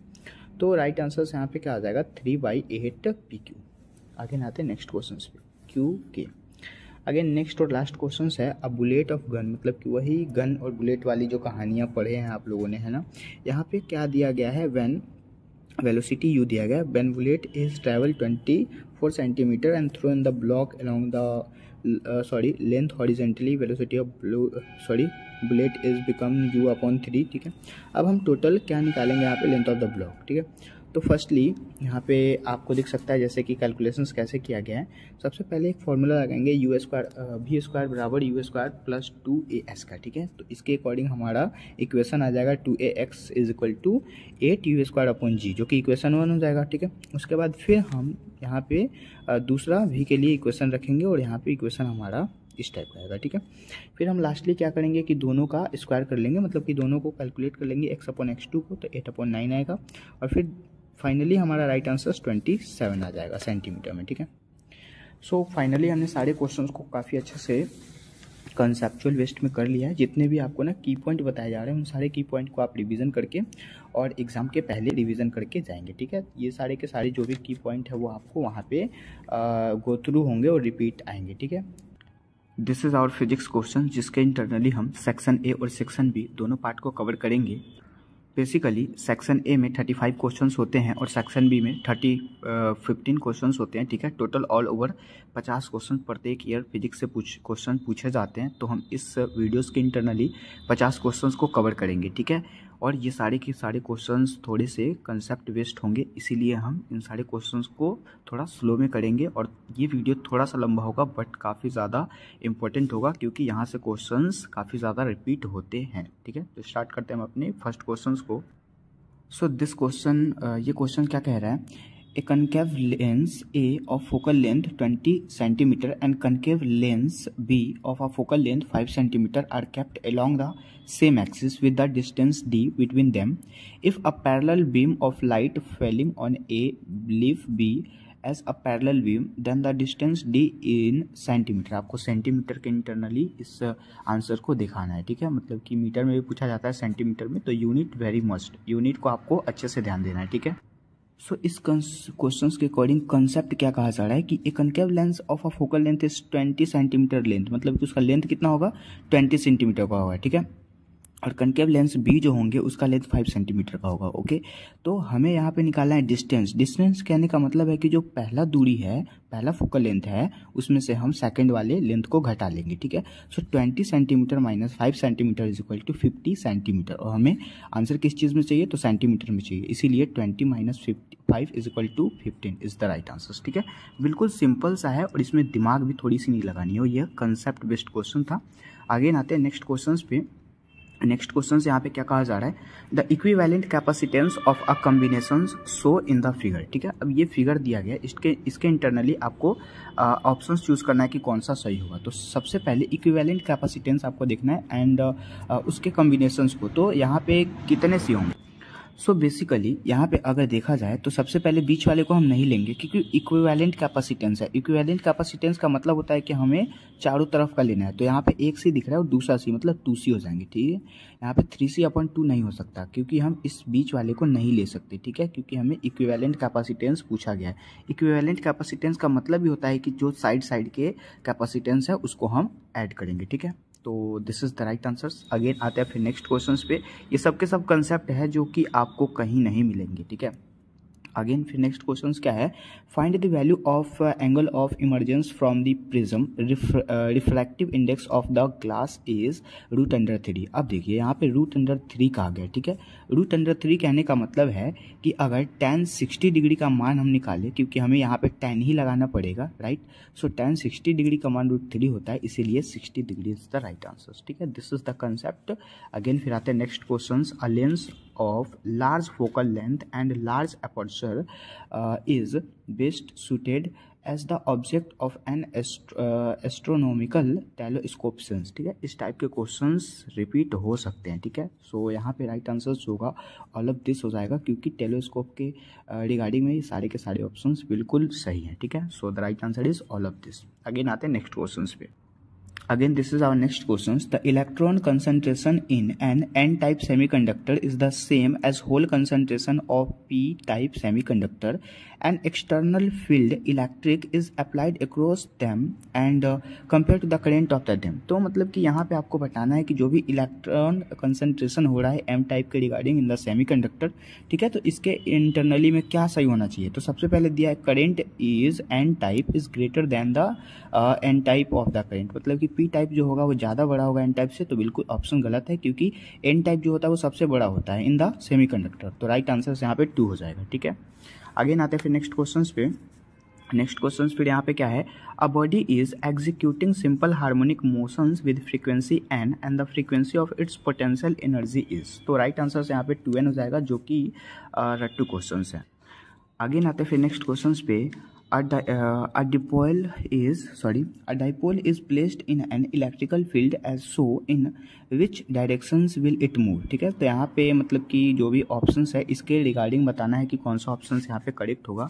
सो हम फर्स्टली ऑप्शंस को देखेंगे, जैसे कि towards the right edge potential energy will decrease. Yes, this is right answers, क्योंकि देखिए जब पोटेंशियल एनर्जी होगा तो वो डिक्रीज करेगा, क्योंकि यहाँ पे जो है इस पोटेंशियल एनर्जी से वो लंबवत जा रही है और यहाँ पे प्लस और फिर निगेटिव आया हुआ है, ठीक है। सो इसके regarding the right answer is a. Okay, again आते हैं फिर नेक्स्ट क्वेश्चन पे। अब यहाँ पे नेक्स्ट क्वेश्चन क्या है, an inductor of inductance L and capacitance of capacitance C, मतलब कि यहाँ पे आपको ये सारे के सारे ऑप्शंस दिए गए हैं। तो इन सब को आपको पढ़ना नहीं है, आपका मेन क्वेश्चन यहाँ पे है potential difference across LCR। LCR कहने का मतलब है यहाँ इंडक्टेंस और कैपेसिटेंस और R का मतलब रेसिस्टेंस, ठीक है। इस 40 वोल्ट, ठीक है, 40 वोल्ट दिया गया है, फिर 10 वोल्ट दिया गया और फिर 40 वोल्ट दिया गया, ठीक है। मतलब कि R का 10 फिर C का 10 एंड R का यहाँ पे 40, ठीक है, रिस्पेक्टिवली कतार wise. And amplitude of the current following through the LCR series circuit is 10 के पावर √2 A, ठीक है। अब यहाँ पे आपको क्या बताना है, the amplitude of the current का इंडिपेंडेंस आपको बताना है इम्पीडेंस, ठीक है। तो यहाँ पे राइट आंसर इसका 3 ओम हो जाएगा, क्योंकि ओम के इंटरनली ऑप्शंस आएगा, ठीक है। एंड जब हम इसको फॉर्मूला बेस्ड क्वेश्चंस लगा के बनाएंगे तब, ठीक है। अब आते हैं नेक्स्ट क्वेश्चंस पे। So this is very simple questions. Again, this is very simple questions. If E and G, E कहने का मतलब एनर्जी, G कहने का मतलब gravitational constant, is denoted energy and gravitational constant, then E upon G का dimension आपको बताना है। तो सबसे पहले E का पता है आपको, E का क्या होता है, ml² T इनवर्स स्क्वायर, ये तो E का होता है, लेकिन G का तो पता नहीं हमें, ठीक है। तो हम एक फॉर्मूला लगाएंगे, force is equal to G(m1m2) upon r², ठीक है। उसके अगेन फिर हम करेंगे G बराबर, मतलब इसका मान हम निकाल लेंगे FR² अपॉन गुना करके, ठीक है। उसके बाद फिर हम यहाँ पे फोर्स का डायमेंशन लिखेंगे ml T इनवर्स स्क्वायर और r का डायमेंशन लिखेंगे L², ठीक है। और m1 m2 को हम डबल m कर लेंगे, ठीक है। उसके बाद फिर हम इसको कटा लेंगे, तो यहाँ पे m1 L³ T3 आ जाएगा, ठीक है। तो ये आ गया हमारा F का, मतलब सॉरी G का आ गया, ठीक है। तो G का हम यहाँ पे रख लेंगे और E का यहाँ पे रख लेंगे, और दोनों को कटाने के बाद हमारा answer m² L inverse T 0 आ जाएगा, ठीक है। So the right answer is 4th। Again आते हैं फिर नेक्स्ट क्वेश्चन पे, for a plane electromagnetic wave propagating in x directions, which of the following combinations gives the correct possible directions for electric field and magnetic field respectively? ठीक है, तो यहाँ पे right answers 1 हो जाएगा। अगेन आते हैं फिर नेक्स्ट क्वेश्चन पे। नेक्स्ट क्वेश्चन क्या है, in a potentiometer circuit a cell of EMF 1.5 volt gives balance point at 36 centimetre length of the wire. If another cell of EMF 2.5 volt replace the first cell that what length of the wire a balance point occurs। ठीक है, तो यहाँ पे एक formula लगाएंगे हम, ठीक है, और इस फॉर्मूला के रिगार्डिंग हम सबसे पहले क्या करेंगे, EMF को फाइंड करेंगे, देन हमारा राइट आंसर 60 सेंटीमीटर आएगा। ठीक है, अगेन आता है फिर नेक्स्ट क्वेश्चन पे, small block slide down in the small inclined plane starting from rest at t = 0 degree, let's SN be the distance travel by the block in the intervals. So यहाँ पे आपको बता दिया गया कि t = n-1 है और एक t = n दिया हुआ है। ठीक है, तो आपको रेशियो बताना है SN/SN+1 का। ठीक है, तो यहाँ पे राइट आंसर क्या होगा, यहाँ पे राइट आंसर 1 हो जाएगा। क्यों 1 होगा, क्योंकि हम यहाँ से निकाल लेंगे SNH/SN+N+1 इन TH का। तो यहाँ पे जब हम इसका फाइंड करेंगे तो आपको कैसे यहाँ पे आंसर आ जाएगा इसके रिगार्डिंग। ठीक है, आप देख सकते हैं कि नीचे कैसे बनाया गया है, किस फॉर्मूले को यूज़ करके, और यहाँ पे आंसर को फाइंड किया गया है। ठीक है, तो राइट आंसर से यहाँ पे क्या हो जाएगा, 1 हो जाएगा। अगेन आते हैं फिर नेक्स्ट क्वेश्चन पे। नेक्स्ट क्वेश्चन फिर यहाँ पे क्या कह रहा है, the parallel plate capacitors has a uniform electric field E in the space between the plated if the distance between in plate D and the area of electric plate is A, the energy stored in the capacitors is E0, permittivity of the free space। Okay, सारे questions आपके लिए important होंगे, तो इस videos को like कर दे और इस चैनल को सब्सक्राइब कर दे। मिलता है फिर अगले वीडियोस में, तब तक के लिए थैंक यू। ठीक है, यहाँ पे फर्स्ट क्वेश्चन क्या कहा जा रहा है, 2 resistor of resistance 100 ohm and 200 ohm are connected in parallel in an electrical circuit, the ratio of an thermal energy development in 100 ohm to that in 200 ohm in given time. ठीक है, अब यहाँ पे जो है रेसिस्टर्स आपको दिए गए हैं 100 ओम और 200 ओम के। ठीक है, इसके इंटरनली सबसे पहले हम क्वेश्चंस में जो दिया गया है उस चीज़ को लिखेंगे, जैसे कि आपका रेसिस्टर्स दिया हुआ है। ठीक है, तो 2 रेसिस्टेंस है यहाँ पे, तो दोनों को हमने लिख लिया एक फिगर बेस्ड क्वेश्चन फिगर बना के। ठीक है, अब उसके बाद हमें फॉर्मूला यहाँ पे क्या लगाना है, तो थर्मल एनर्जी के लिए फॉर्मूला लगाना है पैरेलली P = V²/R का। ठीक है, अब यहाँ पे P1 और P2 हम निकालेंगे क्योंकि 2 हमें यहाँ पे रेसिस्टर्स दिए गए हैं इसलिए। ठीक है, तो P1 निकालेंगे तो V² का फॉर्मूला V² रहेगा और R की जगह पे हम यहाँ पे सबसे पहले 100 को रख लेंगे, इक्वेशन 1 हो गया। अगेन फिर दूसरा हम यहाँ पे देखेंगे P2 के लिए, अगेन P2 यहाँ पे हो जाएगा V²/200। ठीक है, अब हम क्या करेंगे, उसके अगेन फिर हम P1 एंड P2 को क्या करेंगे कि यहाँ पे डिवीज़न कर लेंगे। ठीक है, मतलब रेशियो निकाल लेंगे, तो P1/P2 का यहाँ पे मान रखेंगे तो V²/100 एंड यहाँ पे फिर रेशियो हो जाएगा V²/200 का। ठीक है, जिसमें से V² एंड V² कट जाएगा और 100/200 यहाँ पे, जैसे कि 100 नीचे में है और 200 इसके ऊपर चला जाएगा, तो 200/100 इट मीन्स ये कट के 2:1 आ जाएगा। ठीक है, so this is the right answer. आगे आते हैं नेक्स्ट क्वेश्चन पे, a cell of mass m is at rest initially, it explode into 3 fragments having mass in the ratio 2:1. If the fragment is having equal to fly off and along mutually perpendicular direction to speed v and the speed of third light fragment is। अब यहाँ पे देखिए, ये जो question कहा जा रहा है इसके इंटरनली सबसे पहले मास का जो रेशियो दिया गया है वो 2, 2 एंड 1 का दिया गया है। अब एक फॉर्मूला होता है P का फॉर्मूला होता है √P1² + P2² + P3², जितना मतलब जितना आपको रेशियो देगा उसका आप रख सकते हैं। उसके बाद इसकी जगह पे इसको रख करके अगर आपने फॉर्मूले रख के निकाला तो आपका यहाँ पे राइट आंसर्स देख सकते हैं आप, जैसे कि उसके बाद फिर यहाँ पे क्या हो जाएगा, अगेन फिर हम इसे बढ़ा करके P3² कर लेंगे। अब P1 का वैल्यू दिया गया है 2 का स्क्वायर प्लस 2 का स्क्वायर प्लस 1 का स्क्वायर। ठीक है, अब यहाँ पे 4 + 4 + 1 है 3 हो गया। अब इसको जब हम निकालेंगे तो 2√3 इज द राइट आंसर। आगे आते हैं फिर नेक्स्ट क्वेश्चन पे, 2 object of mass 10 kg and 220 kg respectively are connected to two end of the rigid rod structure। अब end से कहा गया, end मतलब कि 0 से 2 end of the rigid rod length 10 metre with negligible mass and the distance of center of mass। अब center of mass का आपको फॉर्मूला रखना है, ठीक है। बेसिकली अब यहाँ पे सेंटर ऑफ मास का फॉर्मूला होता है m1 x1 plus m2 x2 by m1 plus m2, जिसके इंटरनली m1 का वैल्यू दिया गया है 10 kg का, ठीक है। m2 का वैल्यू यहाँ पे 20 kg दिया गया और x1 का वैल्यू इंड से कहा गया इसलिए 0 हो गया और x2 का वैल्यू 10 रख लिया। अब इन सारे ऑप्शंस को हम इसके अंदर पुट करेंगे तो हमारा राइट आंसर क्या आएगा 20/3 मीटर आ जाएगा, ठीक है। आगे आते फिर नेक्स्ट क्वेश्चन पे, angle between the electrical lines of forces and the equipotential surface is. अब यहाँ पे आप देख सकते हैं कि एंगल पूछा जा रहा है किस चीज़ के लिए, electric line of forces and the equipotential surface के लिए, ठीक है। तो इक्विपोटेंशियल सरफेस में क्या होता है कि जब पोटेंशियल कांस्टेंट होते हैं तब निगेटिव पोटेंशियल ग्रेडियंट जो होते हैं वो 0 होते हैं, ठीक है। इसीलिए जस्ट इसके अपोजिट में 90 degree is the right answers, ठीक है। आगे आते फिर next question, in an Young's double slide experiment, a student observed 8 frames in a certain segment of screen when a monochromatic light of 60 nanometer, okay। again फिर wavelength is used and if the wavelength of light is changed to 400 nanometer then the number of frames that would be observed in the same undergoes region in the screen, ठीक है।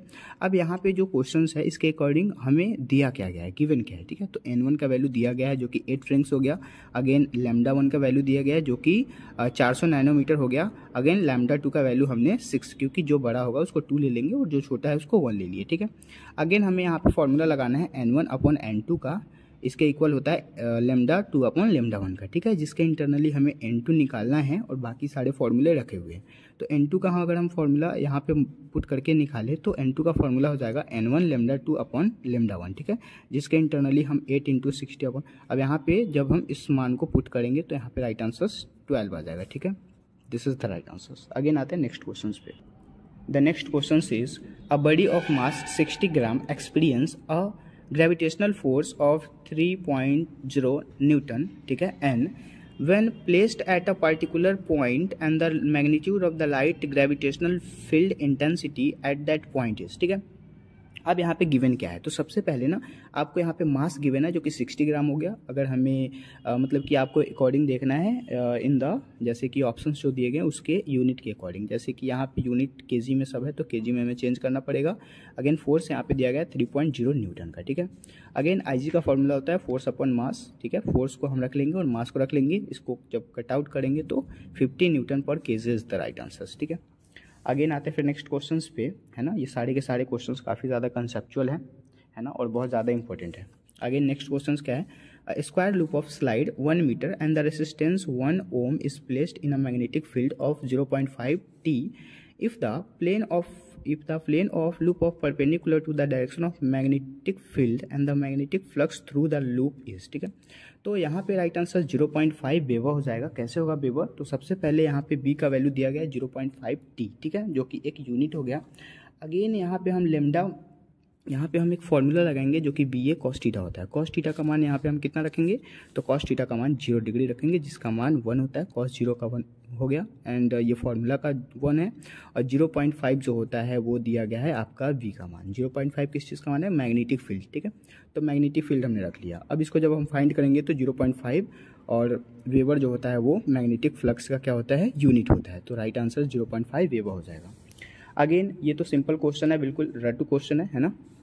एक line का, plane angle and solid angle have to which have unit but not have dimension, इसके पास unit होता है लेकिन dimension नहीं होते। अगेन आते हैं नेक्स्ट क्वेश्चन पे, the energy that will be ideally radiated and radiated by the 100 kilowatt transmitted in 1 our is, ठीक है। तो आपको यहाँ पे ना सिंपल सा बताना था कि 100 किलोवाट ट्रांसमिट 1 आवर में हो रहे हैं तो वहाँ कितना एनर्जी, कितना जूल आएगा, ठीक है। तो वो 3.6 इंटू ऐसे करके भी आता है, और या फिर आप 36 इंटू 10⁻⁷ जूल ले सकते हैं, मतलब 36 crore 360 million is the right answer, ठीक है। अगर यहाँ पे हम पॉइंट लगाते तो यहाँ पे हमें क्या करना पड़ता, 6 करना पड़ता, ठीक है, 10⁻⁶, ठीक है। आगे आते हैं नेक्स्ट क्वेश्चन पे, the graph which show a variations of the de Broglie wavelength and जिसको हम लेमडा बोलेंगे and the particular is its associated momentum p is, ठीक है। तो यहाँ पे एक फॉर्मूला होता है lambda is equal to H upon P, जिसमें एच का वैल्यू कांस्टेंट प्लैंक्स कांस्टेंट और पी का वैल्यू मोमेंटम होता है। तो इसका राइट आंसर कुछ इस प्रकार का ग्राफ बनेगा, ठीक है। आते हैं अगले नेक्स्ट क्वेश्चन पे। Again, this is our next questions. When light propagate through a material medium of relative permittivity ER and relative permeability mu R and the velocity of light v is given by, ठीक है। तो यहाँ पे जो भी दिया गया है उसके अकॉर्डिंग आपको फॉर्मूला बेस्ड क्वेश्चन निकालना है। जैसे कि रिफ्रैक्टिव इंडेक्स का फॉर्मूला क्या होता है, √ER mu R, ठीक है, जिसको इक्वेशन 1 ले लिए। अब एक और फॉर्मूला होता है क्या चीज़ का, रिफ्रैक्टिव इंडेक्स का, n equal to C upon P, जिसमें v का वैल्यू यहाँ पे n का वैल्यू आपको यहाँ पे दिया गया है, ठीक है। और C का वैल्यू तो आपको पता ही है कि C का वैल्यू आपको निकालना है, velocity of the light in vacuum आपको निकालना है, फाइंड करना है। तो C इज इक्वल टू क्या हो जाएगा यहाँ पे, V इज इक्वल टू यहाँ पे हो जाएगा C अपॉन n, ठीक है। एंड C का वैल्यू क्या दिया गया है, जैसे कि C का वैल्यू आपको यहाँ पे C ही रखना है, ठीक है। और n का वैल्यू आपको दिया गया है तो n का वैल्यू हम नीचे रख लेंगे। तो right answer C upon √under-, ठीक है, this is the right answer. Again आते फिर नेक्स्ट क्वेश्चन पे। Two hollow conducting sphere of radii R1 and R2, ठीक है, R1 एंड R2 दिया गया, ठीक है। उसके बाद इसमें क्वेश्चन में कहा जा रहा है R1 is greater than R2 so have equal charges, मतलब सही कही गई, and the potential would be, तो उसका पोटेंशियल क्या होगा, पोटेंशियल जो होगा वो मोर देन स्मॉलर स्पेयर हो जाएगा, ठीक है, उससे ज़्यादा ही होगा, लार्ज पोटेंशियल होता है क्योंकि R2 का, इसलिए। आगे आते हैं next question. When two monochromatic light of frequency V1 and V/2 are incident, ठीक है, on a photo electric metal, ठीक है, फोटो इलेक्ट्रिक मेटल हो गया, their stopping potential becomes Vs upon 2 and Vs respectively, the threshold frequency of this metal is, ठीक है। तो यहाँ पे जितने भी ऑप्शन है वो सारे के सारे रॉन्ग है, तो इस क्वेश्चन को हम स्किप करके आगे बढ़ते हैं। आगे आते हैं नेक्स्ट क्वेश्चन पे। The displacement time graph of two moving particles makes angle 30 degree and 45 degree with the X axis as so in the figure, ठीक है, जैसे फिगर के इंटरनली आपको दिख रहा है। The ratio of their respective velocity, तो आपको यहाँ पे फाइंड करना है इसका राइट आंसर कैसे फाइंड होगा। तो सबसे पहले एंगल दिया गया है आपको 30 डिग्री और 45 डिग्री का, जिसके इंटरनली हमने लिख लिया। उसके बाद फिर हम tan 30 डिग्री का वैल्यू निकालेंगे, तो यहाँ पे 1/√3 होगा। अब tan 30 डिग्री का वैल्यू, tan का ही वैल्यू क्यों निकाले, क्योंकि x का मान दिया गया है, x एक्सिस दिया गया है, ठीक है। तो यहाँ पे tan 30 डिग्री का वैल्यू कितना आ जाएगा, यहाँ पे 1/√3 आ जाएगा, और tan 45 का निकालेंगे तो 1 आ जाएगा। तो 1/√3 रख लेंगे, मतलब V1/V2 निकाल लेंगे तो 1/√3 रख लेंगे, और बट्टा कर लेंगे हम किस चीज़ को, 1 को कर लेंगे, जिसके इंटरनली 1/√3 में किसी चीज़ मतलब कि 1 से अगर बट्टा करते हैं तो उसका राइट आंसर फिर से वही आता है, मतलब 1/√3 is the right answer. Again फिर आते हैं नेक्स्ट क्वेश्चन पे। The ratio of a distance travel by freely falling body in the first, second, third and fourth. ये क्वेश्चन थोड़ा सा कंसेप्चुअल है, देखिए कैसे होगा।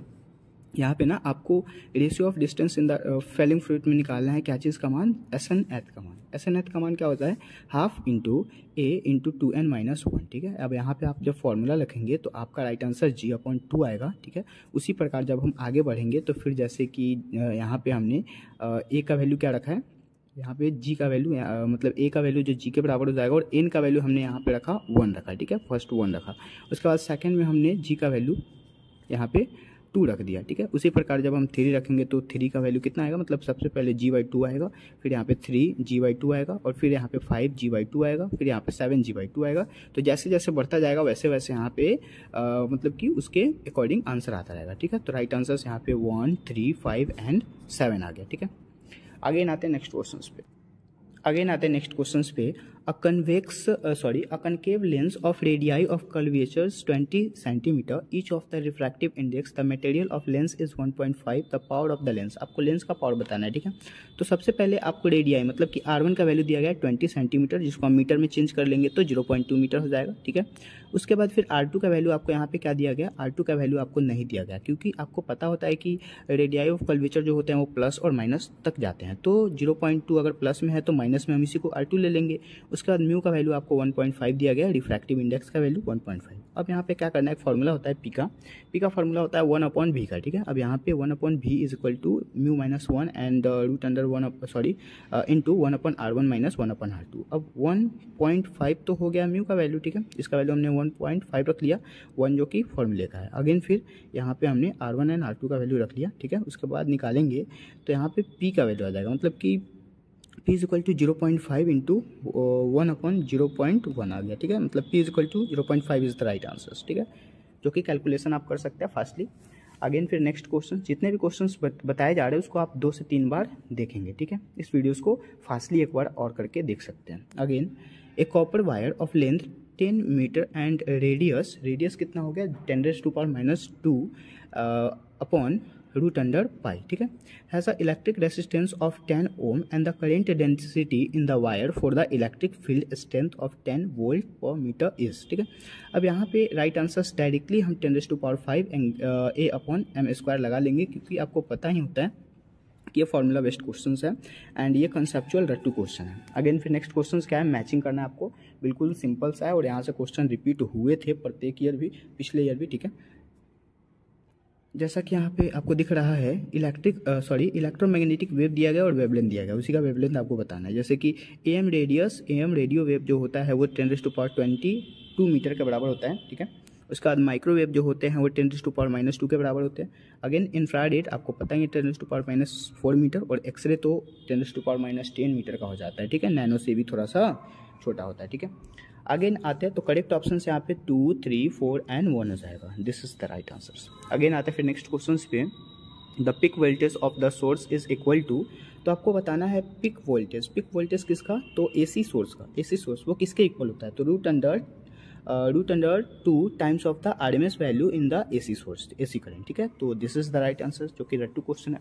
अगेन फिर नेक्स्ट क्वेश्चन क्या है, an electric lift of the maximum load of 2000 centimetre 2000 kg sorry and is moving up to a constant speed of 1.5 metre per second, the frictional force opposing the motion is 3000 का मतलब 3000 Newton हो गया, and the minimum power of deliver by the motor and lift of what, तो जी का value आपको दिया गया है 10 मीटर पर सेकंड, ठीक है। अब यहाँ पे आपको बताना है, तो सबसे पहले V1 आपको दिया गया V दिया गया 1.5 मीटर पर सेकंड, M का वैल्यू आपको दिया गया 200 kg। M कहने का क्या मतलब हुआ, तो M कहने का मतलब हुआ यहाँ पे मैक्सिमम लोड, ठीक है। उसके बाद F दिया गया है 3, मतलब F कहने का मतलब यहाँ पे जो भी फोर्स दिए गए हैं, ठीक है, वो दिए गए हैं 3000 मीटर, ठीक है, कॉन्स्टेंट स्पीड।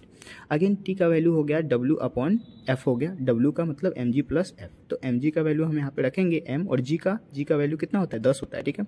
उसके बाद f का वैल्यू यहाँ पे 3000, अब यहाँ पे जब हम निकालेंगे तो 23000 न्यूटन आ जाएगा। उसके बाद फिर और फॉर्मूला लगाएंगे p का, जो कि tv होता है, t का वैल्यू आपको यहाँ पे दिया गया है, ठीक है, जो कि हमने निकाला 23000, और v का वैल्यू आपको पता ही है 1.5, इसको गुना करेंगे तो 34500 इज राइट आंसर, ठीक है। अगेन आते फिर नेक्स्ट क्वेश्चन पे, अब यहाँ पे जो क्वेश्चन है वो भी काफ़ी इंपॉर्टेंट है। If the initial tension of a string are double than the ratio of the initial and final speed of the transverse wavelength along the strings, तो यहाँ पे राइट आंसर 1:2 हो जाएगा, ठीक है। अगेन आते हैं next question. This is our next question, if a soap bubble expanded the pressure inside the bubble, अब बताना है कि सोप बबल जो होते हैं वो एक्सपेंड कर रहे हैं, तो उसका जो प्रेशर होगा अंदर में उस बबल का वो कैसा होगा, तो डिक्रीज करेगा या फिर इंक्रीज, तो वो डिक्रीज करता है, ठीक है, क्योंकि 100 बबल है, जैसे ही उसके प्रेशर को क्या करेंगे इनसाइड में लाएंगे तो वो डिक्रीज ही होगा ना। अगेन आते हैं question, in given nuclear reaction, this is our first section A, ठीक है। यहाँ पे जो फर्स्ट क्वेश्चन कहा जा रहा है, a concave lens A of a focal length 20 centimetre and concave lens B of focal length is 5 centimetre, okay, are kept along the same axis, जो कि सेम एक्सिस पे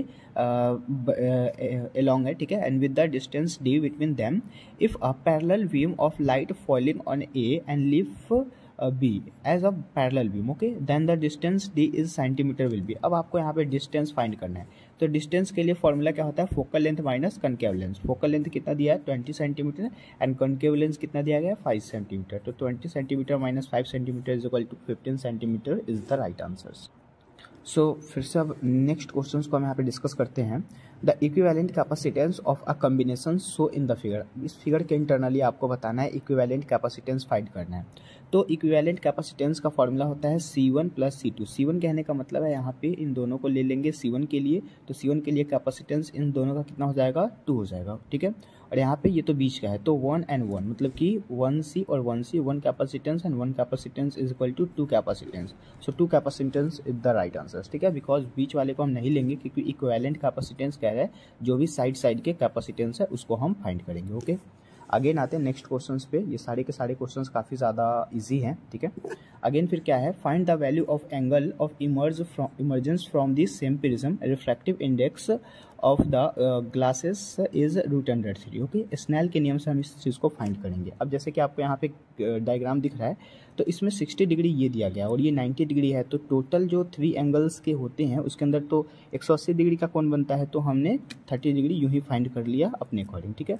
उसके बाद फिर हम स्नेल का फॉर्मूला लगाएंगे, तो R1 एंड R2, R1 कहने का मतलब है और R2 कहने का मतलब है कि क्वेश्चंस में आपको दिया गया है जैसे कि 30 डिग्री। अब R1 एंड R2 जो होगा वो ए इज इक्वल टू 30 डिग्री हम मान लेंगे यहाँ पे, ठीक है। उसके बाद R2 जो होगा वो 30 डिग्री तो निकल ही गया क्योंकि R1 R2 तो इक्वल है 30 डिग्री के, ठीक है। तो यहाँ पे R1 is equal to 0 degree हमने इसलिए मान लिया क्योंकि 30 डिग्री हमने पहले फाइंड कर लिया है। उसके बाद फिर √3 जो कि इंडेक्स ऑफ द ग्लास का इंडेक्स दिया गया है, तो यहाँ पे √3 साइन R2 एक फॉर्मूला होता है और यहाँ पे ये बराबर होता है 1 साइन E के, ठीक है। तो जैसे ही हमने फाइंड किया तो हमारा जो भी मतलब इंडेक्स आया, refractive index of the emergence from मतलब इमर्जेंस के लिए, ठीक है। तो यहाँ पे जो एंगल फाइंड हुआ वो कितना आया, 60 degree is the right answer, ठीक है। अगेन आते हैं फिर नेक्स्ट क्वेश्चन पे। Again, the next question is a lens of large focal length and large aperture of best suited as an object of an astronomical telescope sense, ठीक है। अब यहाँ पे आपको बताना है कि कौन सा पार्ट इसके इंटरनली सही कही जा रही है, ठीक है। तो सबसे पहले large apertures contribute to the quality and visibility of the same, मतलब कि विजिबिलिटी ऑफ द इमेजेस, बिल्कुल सही बात है।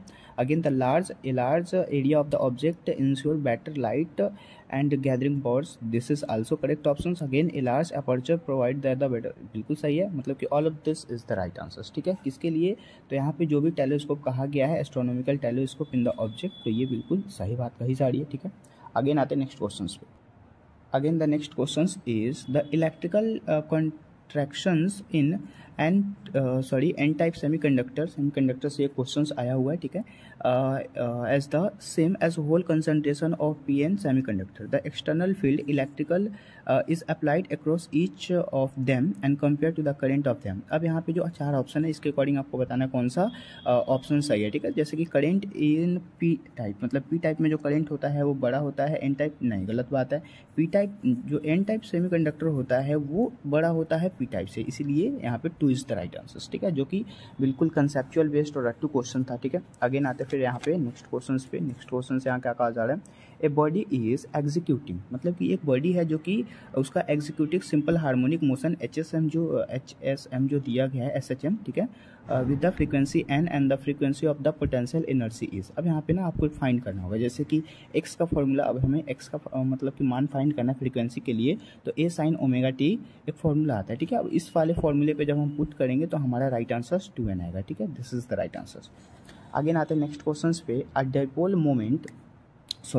A dipole is placed in an electrical field as shown in which directions will be move. अब एक किस direction में मूव करेगा, तो जैसे कि ये फॉर्मूला आपको यहाँ पे ये जो डायग्राम दिख रहा है, इस वाले डायग्राम को देख के बताना है कि इसका जो डाइपोल है वो एक इलेक्ट्रिकल फील्ड पे दिया गया है, ठीक है। तो बताना है कि वहाँ पे किस डायरेक्शन में वो मूव करना चाहता है, ठीक है। तो फर्स्टली यहाँ पे Q प्लस और Q माइनस में दिया गया है, तो ये क्या होगा कि towards the right and potential energy will be decreases, potential energy यहाँ पे डिक्रीज होने लगेगा, ठीक है। अगेन आते हैं फिर नेक्स्ट क्वेश्चन पे। फिर नेक्स्ट क्वेश्चन यहाँ पे क्या कहा गया, थोड़ा सा लेंदी यहाँ पे मतलब कि लैंग्वेज में है, बट बहुत आसान क्वेश्चन है ये, ठीक है। बेसिकली यहाँ पे आपको पूरा नहीं पढ़ना, जैसे कि आपका ये शॉर्ट नेम वगैरह जो होता है, जैसे कि इंडक्टेंस को हम L से सूचित करते हैं, कैपेसिटेंस को C से, रेसिस्टेंस को R से, है ना। तो उसी प्रकार इतना नहीं पढ़ना। आपका मेन क्वेश्चन जो होता है वो यहाँ से स्टार्ट होता है। Potential difference across LC-R is 40 volt and 10 volt and 40 volt respectively. The amplitude of current flowing through LC-R series and current is circuit is 10⁻⁻10 √2 angstrom, ठीक है। ठीक है। Again the impedance of the circuit निकालना है आपको, तो आपको ये फिगर देखना पड़ेगा। फिगर के अकॉर्डिंग आपको फाइंड करने के लिए सबसे पहले जो गिवन है उसको हमने लिख दिया, उसके बाद फिर हमने VRMS का फॉर्मूला लगाया जो कि इस प्रकार होता है, और इस पर हमने फाइंड किया तो 50 वोल्ट सबसे पहले हमारा आंसर आया, ठीक है। उसके बाद फिर हमने RMS का मतलब कि IRMS का फॉर्मूला लगा के और फिर हमने यहाँ पे 10 एंगस्ट्रॉम फाइंड कर लिया। उसके बाद फिर हमने lastly VRMS is equal to RMS का दुगना होता है, मतलब कि IRMS में 2 से गुना करते हैं तो VRMS निकल जाता है, ठीक है। तो यहाँ पे जैसे ही हमने फाइंड किया तो हमारा लास्टली जो आंसर होगा VRMS बटा IRMS का 50/10 is equal to 5 ohm is the right answer, ठीक है। So this is the concept. अब आते हैं नेक्स्ट क्वेश्चन पे। Again this is our next question, if E and G, बिल्कुल सिंपल सा क्वेश्चन है और ये ना रिपीटेड क्वेश्चन है, जैसे आपको दिख रहा होगा। E एंड E कहने का मतलब यहाँ पे E कहने का मतलब क्या हुआ कि एनर्जी दिया गया है, ठीक है, denoted the energy and the gravitational constant G दिया गया, ठीक है।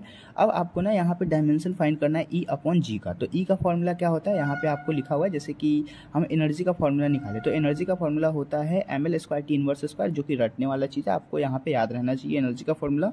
और ग्रेविटेशनल, अब ग्रेविटेशन फाइंड करने के लिए फोर्स का एक फॉर्मूला होता है Gm1m2/r²। अब यहाँ पे जैसे कि फोर्स बराबर Gm1m2/r² हो गया, तो G का वैल्यू हम रखेंगे FR², क्योंकि हमने इसको चेंज करना है तो G का वैल्यू निकालना है। तो G हम ऐसे फाइंड करेंगे तो G निकालने के लिए FR², F और R² और m1m2 बट्टा में आ जाएगा, ठीक है, डिवाइड हो जाएगा। उसके बाद फिर हम F का फॉर्मूला रखते हैं तो ml इनवर्स स्क्वायर, फिर R का हो जाएगा L² और फिर m1m2 का हो जाएगा mm, मतलब कि यहाँ पे फाइंड हो जाएगा m इनवर्स, क्योंकि m से m कट गया और ये माइनस ऊपर में जाएगा तो माइनस हो जाएगा, तो m इनवर्स L की बट्टी इनवर्स स्क्वायर, ठीक है। अब इस वाले वैल्यू को हम यहाँ पे E/G के अकॉर्डिंग यहाँ रख लेंगे, ठीक है, और फिर से कैलकुलेट करेंगे तो m² T L इनवर्स और T 0 हो जाएगा, जो कि राइट आंसर्स यहाँ पे है, ठीक है। तो बिल्कुल थोड़ा सा कैलकुलेशंस वाला है, बाकी कुछ है नहीं, बिल्कुल सिंपल सा क्वेश्चन है।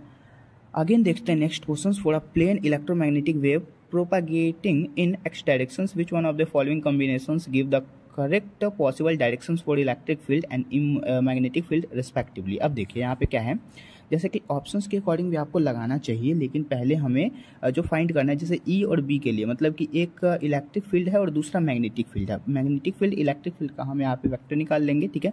तो वेक्टर निकालने के लिए सबसे पहले क्या चेक करना पड़ेगा, जैसे कि जो ऑप्शन है उसको चेक करेंगे। तो फर्स्ट ऑप्शन को हम यहाँ पे चेक कर लेंगे। फर्स्ट ऑप्शन को चेक करने के बाद हमारा जो वैल्यू आना चाहिए लास्ट में 0 आना चाहिए, लेकिन लास्ट में 0 नहीं आना चाहिए। जिसका 0 आएगा वो हमारा मतलब कि ऑप्शन रॉन्ग हो जाएगा, ठीक है। तो जैसे कि ये J है, ये K है, तो J और K के साथ I आता है, मतलब कि J के जैसे कि I J K, तो J और K का है तो I प्लस में आएगा, ठीक है, I प्लस में आ गया। और फिर यहाँ पे J और K है तो माइनस में, तो माइनस और प्लस तो कट गया ना, तो ये तो 0 आ गया, इसीलिए गलत ऑप्शन हो गया। उसके बाद ये माइनस में है, ये प्लस में है, मतलब कि J एंड K के बाद I आना चाहिए। I क्या आएगा, एक प्लस में आएगा, लेकिन माइनस है तो माइनस I हो गया। और इसके बाद फिर J और K है तो I आएगा। I क्या आएगा, फिर से यहाँ पे माइनस में है और मतलब कि फॉर्मूले का माइनस है, और फिर से यहाँ पे माइनस होगा तो माइनस माइनस प्लस, मतलब कि प्लस एंड माइनस ये भी कट गया, 0 हो गया, तो ये भी ऑप्शन गलत हो गया, ठीक है। यहाँ पे इसको फर्स्ट वाले को भी हम चेक कर लेते हैं। फर्स्ट वाला ही ऑप्शन हमारा राइट है, लेकिन चेक कर लेते हैं इसको भी। जैसे कि माइनस J हो गया और K हो गया, तो J के बाद I आएगा, तो I जो होगा वो क्या होगा, माइनस में होगा, ठीक है। माइनस में नहीं, हाँ माइनस में होगा, ठीक है। और दूसरा जो है यहाँ पे फॉर्मूले का माइनस है, और फिर I और यहाँ पे J, मतलब कि माइनस का यहाँ पे K है, तो J एंड K के बाद फिर से I आएगा, लेकिन I जो हो गया वो तो माइनस हो गया ना, मतलब माइनस फॉर्मूले का भी और माइनस आपका रियल का भी, तो माइनस माइनस प्लस, तो एक पॉजिटिव और एक निगेटिव, मतलब कि यहाँ पे पॉजिटिव निगेटिव क्या हुआ, 0 एक मिनट, यहाँ पे माइनस है और यहाँ पे माइनस माइनस प्लस हो गया, तो ये भी प्लस और ये माइनस, मतलब कि minus plus as that 2I हो जाएगा यहाँ पे, ठीक है। 2I मतलब कि ये कटेगा नहीं, ठीक है, तो इसीलिए यहाँ पे राइट आंसर 1 होगा। आगे देखते हैं नेक्स्ट क्वेश्चन पे। In a potentiometer circuit is cell of EMF 1.5 volt and give the balance dash dash dash, ठीक है। तो इतना सारा आपको वगैरह लिखा हुआ है, ठीक है। इसको बनाने के लिए सबसे पहले हमें I1 एंड I2 जो कि गिवन है आपके फॉर्मूले में, मतलब कि क्वेश्चंस के इंटरनली। अब आपको यहाँ पे ये वाला फॉर्मूला लगाना है, फॉर्मूला लगाने के बाद आपका राइट आंसर 60 सेंटीमीटर आ जाएगा, ठीक है। आगे आते हैं नेक्स्ट क्वेश्चन पे। A small block slide down on the smooth inclined plane Starting from rest at t, time t is equal to 0 degree, let SN be the distance traveled by the block in the interval, मतलब कि t is equal to n-1 and t is equal to n, ठीक है, मतलब कि दो value दिया गया है। अब दोनों को फाइंड करने के लिए सबसे पहले रेशियो दिया गया SNH का। SNH का फॉर्मूला जब आप लगाएंगे तो आपको यहाँ पे जैसे मैंने फाइंड कर रखा है, SNH का फॉर्मूला लगा के हमने पहले निकाल लिया, ठीक है। निकालने के बाद फिर हमने motion in the start for the constant reactions किया, और रिएक्शंस करने के बाद फिर आपको यहाँ पे दिख रहा होगा फिर हमने कैसे फाइंड किया, और फाइंड करने के बाद लास्टली हमारा आंसर यहाँ पे फाइंड हो जाता है, ठीक है। तो जो भी आंसर्स है वो आपका 2n-1 अपॉन 2n+1 हो जाएगा, ठीक है। आते हैं नेक्स्ट क्वेश्चन पे। नेक्स्ट क्वेश्चन पे यहाँ पे क्या कहा जा रहा है, जैसे कि इस क्वेश्चन के अकॉर्डिंग बहुत ही मतलब कि जल्दी बन जाएगा आपको क्वेश्चन। जैसे कि आपको दिख रहा है, a parallel plate capacitors are uniform field E and space between the plate if the distance travel in the plate is D and area of each plate is A and the energy separate the capacitors is E0 permittivity of the free space, ठीक है। यहाँ पे for the capacitors total energy is equal to half CV², ठीक है। आगे फिर क्या है यहाँ पे एनर्जी डेंसिटी इनटू वॉल्यूम, ठीक है, where the C is equal to not A on D हो जाएगा, मतलब V is equal to ET। अब यहाँ पे जैसे कि फाइंड करना आंसर, तो फाइंड कर लिया हमने यहाँ पे क्या फाइंड कर लिया, C फाइंड करने का हमारा आंसर हो गया half E0 epsilon not E² upon AD is the right answer, ठीक है। अगेन आते हैं नेक्स्ट क्वेश्चन पे। नेक्स्ट क्वेश्चन पे मैचिंग करना है आपको, बिल्कुल सिंपल सा है। जैसे कि मैचिंग क्या करना है, रूट मीन पर RMS value of speed gas molecule, ठीक है। तो आरएमएस वैल्यू जो होता है speed of the gas molecule का वो क्या होता है, वो होता है √3 RT अपॉन m के बराबर, ठीक है। इसका आंसर Q हो जाएगा, ठीक है। तो उससे पहले हम ऑप्शन देखेंगे, तो ऑप्शन में 2 में Q है। अब आते हैं नेक्स्ट चेक करते हैं, pressure exerted by the ideal gas, pressure exerted होगा आइडियल गैस का वो कितना हो जाएगा, तो वो हाफ Nm अपॉन V² होता है, मतलब कि यहाँ पे P is the right answer, तो Q/P 2 is the right answer. आगे आते हैं नेक्स्ट क्वेश्चन पे, ठीक है। Again, the next question is a small block of the same ball of mass। अब यहाँ पे जो भी ऑप्शन कहा गया, mass m and the density d when the drop is container filled with the glycerine becomes constant after some times if the density of glycerine is d/2 then which force acting on the ball will be। अब यहाँ पे जो हमने find किया है बिल्कुल simple सा find किया, आप देख सकते हैं कि किस तरह से स्मूथ तरीके से हमने फॉर्मूला लगाया और हमारा आंसर g/2 आ गया, ठीक है। अब नेक्स्ट क्वेश्चन पे। The next question is a radioactive nucleus hexavalent undergoes separation in the sequence। अब आपको ये इस टाइप का सीक्वेंस दिया गया, ठीक है। इसके अकॉर्डिंग आपको Z जो दिया गया है वो एटॉमिक नंबर एलिमेंट का दिया गया है, the possible decaying particle of the sequence आपको बताना है। तो ये क्वेश्चन है, ये होमवर्क में आपको फाइंड करना है, ठीक है। कमेंट आप इसका आंसर देंगे। अगेन नेक्स्ट क्वेश्चन पे आते हैं, thick carrying cable of radius R carrying current I in the uniformly distribution across section and the variation of the magnetic field VR due to the cable with the distance R and from axis of cable is represented। अब यहाँ पे आपको जैसे कि ये जो figure दिख रहा है, इस फिगर में आपका राइट आंसर 2 हो जाएगा, ठीक है। अगेन आते नेक्स्ट क्वेश्चन पे। नेक्स्ट क्वेश्चन से यहाँ पे क्या कहा जा रहा है, जैसे देख सकते हैं आप ये question, a particle is release from height S from the surface of the earth and the certain height of kinetic energy is 3 time potential energy के 3 गुना है, and the height on the surface of earth and the speed of particle the instant are respectively. अब यहाँ पे V का value क्या होता है, मतलब V का फॉर्मूला यहाँ पे क्या होगा, तो mgh होता है, काइनेटिक एनर्जी कम वॉल्यूम बराबर कांस्टेंट है दोनों। अगेन हमने फिर से इसको कैलकुलेट किया, हमारा राइट आंसर यहाँ पे A आ गया, ठीक है। S/4 तो हमने सबसे निकाल लिया था, और इसके बाद S/4 करने के बाद हमारा √3 GS/2 आ जाएगा, ठीक है। अब आते हैं अपने नेक्स्ट क्वेश्चन पे। ये दोनों ऑप्शन जो बिल्कुल ही सिमिलर नहीं है, ठीक है। यहाँ पे दोनों मतलब इसका पूरे में रूट है और इसमें सिंगल में रूट है, तो राइट आंसर आपका नहीं 3 होगा, ये गलत है, क्योंकि पूरे में रूट होना चाहिए था, ठीक है। ये गलत हो गया, देख सकते हैं आप कैसे कंफ्यूजन आती है। अगेन आते हैं नेक्स्ट क्वेश्चन पे। नेक्स्ट क्वेश्चन से यहाँ पे क्या है, the half life of radio active nucleoid is 100 hours and the fractions of original activity that will be remains after 150 hours would be, ठीक है। तो आपको यहाँ पे फॉर्मूला जैसे कि लगाया गया है, T का फॉर्मूला जैसे कि 50 है, और T हाफ का फॉर्मूला यहाँ पे मतलब कि जो मान दिया गया वो हमने लिखते हैं। T हाफ का मतलब कि मान है यहाँ पे वैल्यू जो है वो 100 आवर्स है। अगेन A/A0 का फॉर्मूला लगा के हमने फाइंड कर लिया, और फिर हमारा राइट आंसर क्या आया 1/2 इज दैट आंसर, ठीक है। अगेन फिर नेक्स्ट क्वेश्चन से, the next question is saying a cup of coffee, मतलब कि कॉफी कप है, cool from 90 degree centigrade to 80 degree centigrade, okay, in the minute. When the room temperature is 20 degree centigrade, the time taken for similar cup of coffee is cool from 80 degree centigrade to the 60 degree centigrade, okay। At the room temperature same is 60 degree centigrade। अब हमको यहाँ पे find करना है, तो ये options मतलब ये क्वेश्चन बिल्कुल सिंपल सा है, कंसेप्चुअली है, और इस वाले क्वेश्चंस का आंसर आपको कमेंट में फिल करना है। आगे आते हैं नेक्स्ट क्वेश्चन पे। The escape velocity from the earth surface is v and the escape velocity from the surface of another planet having a radius 4 times that we earth crust in the same। बिल्कुल simple सा है, homework हो गया। Again आते हैं next question.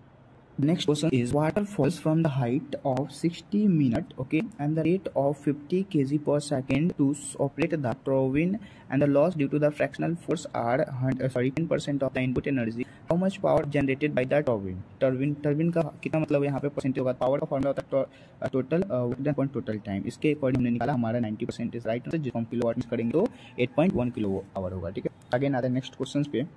Next question है capacitors of capacitance is C and the volume. ये सब आपको पढ़ना नहीं है, यहाँ पर मेन क्वेश्चन यहाँ पे है the displacement current between the plate of the capacitor should be given. अब यहाँ पे ये फॉर्मूला है जो कि आईडी का फॉर्मूला होता है V not E C cos omega T. ठीक है, अगेन आते हैं नेक्स्ट क्वेश्चन पे द न्यूक्लियस. तो फॉर्मूला बेस्ड क्वेश्चन भी आते हैं, इसीलिए आप यहाँ पे इसको याद कर सकते हैं. आते हैं नेक्स्ट क्वेश्चन पे.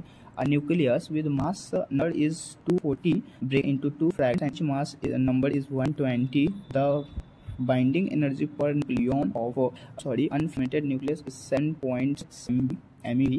So while that the fragment is 8.5 MeV and the total gain of the binding energy in process. ठीक है, अब आपको बाइंडिंग एनर्जी बताना है तो इसका राइट आंसर यहाँ पे 216 MeV. ठीक है, आगे आते हैं नेक्स्ट क्वेश्चन पे. The effective resistance of the parallel homework है, बिल्कुल सिंपल सा क्वेश्चन. अगेन आते हैं नेक्स्ट क्वेश्चन पे.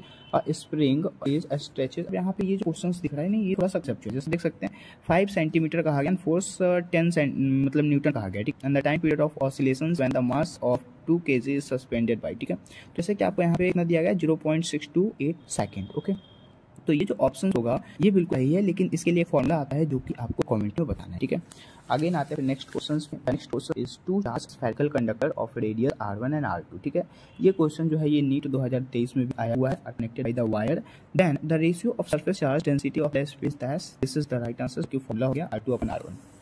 अगेन नेक्स्ट क्वेश्चन सकते हैं. An electromagnetic wave of wavelength lambda and incident the photosensitive surface is negligible work done. ठीक है, अब यहाँ पे आपको बताना है कि if m mass of photo electron emit from the surface has d Broglie wavelength lambda d, then तो यहाँ पे lambda का वैल्यू कितना होता है? lambda is equal to 2 mc/h और lambda d स्क्वायर है. ठीक है, अगेन यहाँ पे आपको बिल्कुल सिंपल क्वेश्चन है जो कि मैचिंग करना है, और ये 2024 में आने वाला है क्योंकि काफ़ी ज़्यादा दिनों से ये क्वेश्चंस रिपीट होना स्टार्ट किया. जैसे आपको कॉलम 1 और कॉलम 2 में बताया गया है. जैसे कि कॉलम 1 में क्या बताया गया? Give certain physical terms associated with flow of current through metallic conductor. Okay, column 2 में फिर क्या कहा गया है? कॉलम 2 में बता दिया गया कि give some mathematical terms for electrical quantities and match the column 1 and column 2. ठीक है, जैसे देख सकते हैं. ड्रिफ्ट वेलोसिटी को हम किस चीज़ से मिलाएंगे? तो ड्रिफ्ट वेलोसिटी का यहाँ पे हो जाएगा small E and capital E upon M in tau. ठीक है, उसके बाद इलेक्ट्रिकल रेजिस्टेंस, जिसका राइट आंसर से यहाँ पे होने वाला है एस का, मतलब कि ई अपॉन जे, मतलब कि energy upon the joule is the right answer. ठीक है, अगेन रिलैक्सेशन पीरियड. अब यहाँ पे रिलैक्सेशन पीरियड जो होगा is equal to right answer. So the right answer is यहाँ पे क्या हो जाएगा? Right answer m/ne square upon हो जाए. ठीक है, उसके बाद करेंट डेंसिटी का आपको पता ही है, तो राइट आंसर 4 हो जाएगा क्योंकि R/S/P/N से हम मिक्सअप करेंगे. ठीक है, again next question. Polar molecule are the molecules. Polar molecule जो होंगे, मॉलिक्यूल होता है वो उसके अंदर क्या होंगे? तो having upper electrical dipole moment is the right answer. ठीक है, अगेन आते हैं नेक्स्ट क्वेश्चन पे. एन इनफाइनाइटी. अब आपको ना इस फिगर देख करके आंसर बताना है. जैसे कि ये जो थोड़ा सा कंसेप्चुअल बेस्ड क्वेश्चन है और इसमें थोड़ा सा दिमाग लगाना चाहिए, बट ये जो क्वेश्चन है इसमें आपको होमवर्क है. ठीक है, आगे आते हैं नेक्स्ट क्वेश्चन पे. यहाँ पे स्क्रू गेज का एक फॉर्मूला है, जैसे कि स्क्रू गेज के लिए आप MSR वैल्यू दिया गया जो कि 0 mm है, और CSR रीडिंग जो कि 52 डिवीजन हो गया. ठीक है, अब आपको यहाँ पे रीडिंग का फॉर्मूला होता है MS and plus SR into LC. ठीक है, जैसे कि अब MS के लिए हमने रखा और फिर SR और LC का हमने यहाँ पे जो वैल्यू है उसको हम फाइंड कर लिया. ठीक है, अब यहाँ पे जैसे ही हमने फाइंड किया तो 0.252 सेंटीमीटर आ गया. उसके बाद फिर LC हमें निकालना है क्योंकि लास्ट में हमें LC निकालता है. ठीक है, सो LC का फॉर्मूला होता है 1 MSD upon number of the circular division. तो यहाँ पे जब हम फाइंड करेंगे तो हमारा राइट आंसर 0.052 सेंटीमीटर आ जाएगा. ठीक है, आगे आते हैं next question. The next question is if force F and acceleration a time t are chosen as a fundamental physical quantity, find the dimension of energy. तो एनर्जी का फॉर्मूला होता है एनर्जी बराबर ml square T inverse square होता है. ठीक है, तो ml square T inverse square को जब हम फोर्स में चेंज करेंगे तो हमारा force into m square T inverse square जाएगा. ठीक है, उसके बाद फिर हम जैसे ही करेंगे तो हमारा राइट आंसर 80 स्क्वायर हो जाएगा. ओके, आगे आते हैं फिर नेक्स्ट क्वेश्चन पे। The next question is a number of photon पर second on an average emit by the source of monochromatic light of the wavelength is 600 nanometer when it is delivered at the power of 3.3 into 10 raised to power minus 3 watt will be। so h का formula यहाँ पे h का यहाँ पे 6 into 10 raised to power minus 4 joule second इस तरह answer, ठीक है। ऐसे आपके लिए यहाँ पे शॉर्टली यहाँ पे बताया भी गया कैसे यहाँ पे बना हुआ है, ठीक है। तो राइट आंसर यहाँ पे 10 raised to power 16 हो जाएगा। आगे आते हैं नेक्स्ट क्वेश्चन पे। नेक्स्ट क्वेश्चन जो है वो आपको असर्शन रीजन के क्वेश्चन दिए गए हैं, जैसे स्टेटमेंट क्वेश्चन है, जैसे कि यहाँ पे कंसीडर करना है आप, जैसे कि लिखा हुआ है consider the following statement A and statement B is correct statement को चूज करना है। तो जैसे कि फर्स्ट स्टेटमेंट में a Zener diode is connected in reverse bias when use as voltage regulator. तो ये बिल्कुल सही ऑप्शन करी जा रही है, ठीक है, इसका यूज किया जाता है। Again and potential barrier of PN junctions lies between 0.1 volt 0.3 volt. तो ये ऑप्शन जो है ये गलत हो गया, इतना वैल्यू नहीं होता, तो राइट आंसर 2 हो जाएगा, ठीक है। अगेन आते हैं next question. Again next question जो कि सेक्शन बी का अब है, अब तक हमने 35 क्वेश्चन कर लिया है, अब हम 15 क्वेश्चन को कवर करेंगे। जैसे कि लिखा है 27 drop of same size are change at 220 volt each and they combine to form a bigger drop, calculate the potential and bigger drop, ठीक है। अब आपको कैलकुलेट करना है यहाँ पे अभी पोटेंशियल है जो भी ड्रॉप है उसको यहाँ पे आपको कैलकुलेट करना है, ठीक है। तो आपका राइट आंसर जैसे कि आपको फॉर्मूला यहाँ पे ये लगाना है, फिर से ये लगाना है, तो राइट आंसर आप आएगा 3 नंबर 9080 वोल्ट, ओके। आगे आते हैं नेक्स्ट क्वेश्चन पे।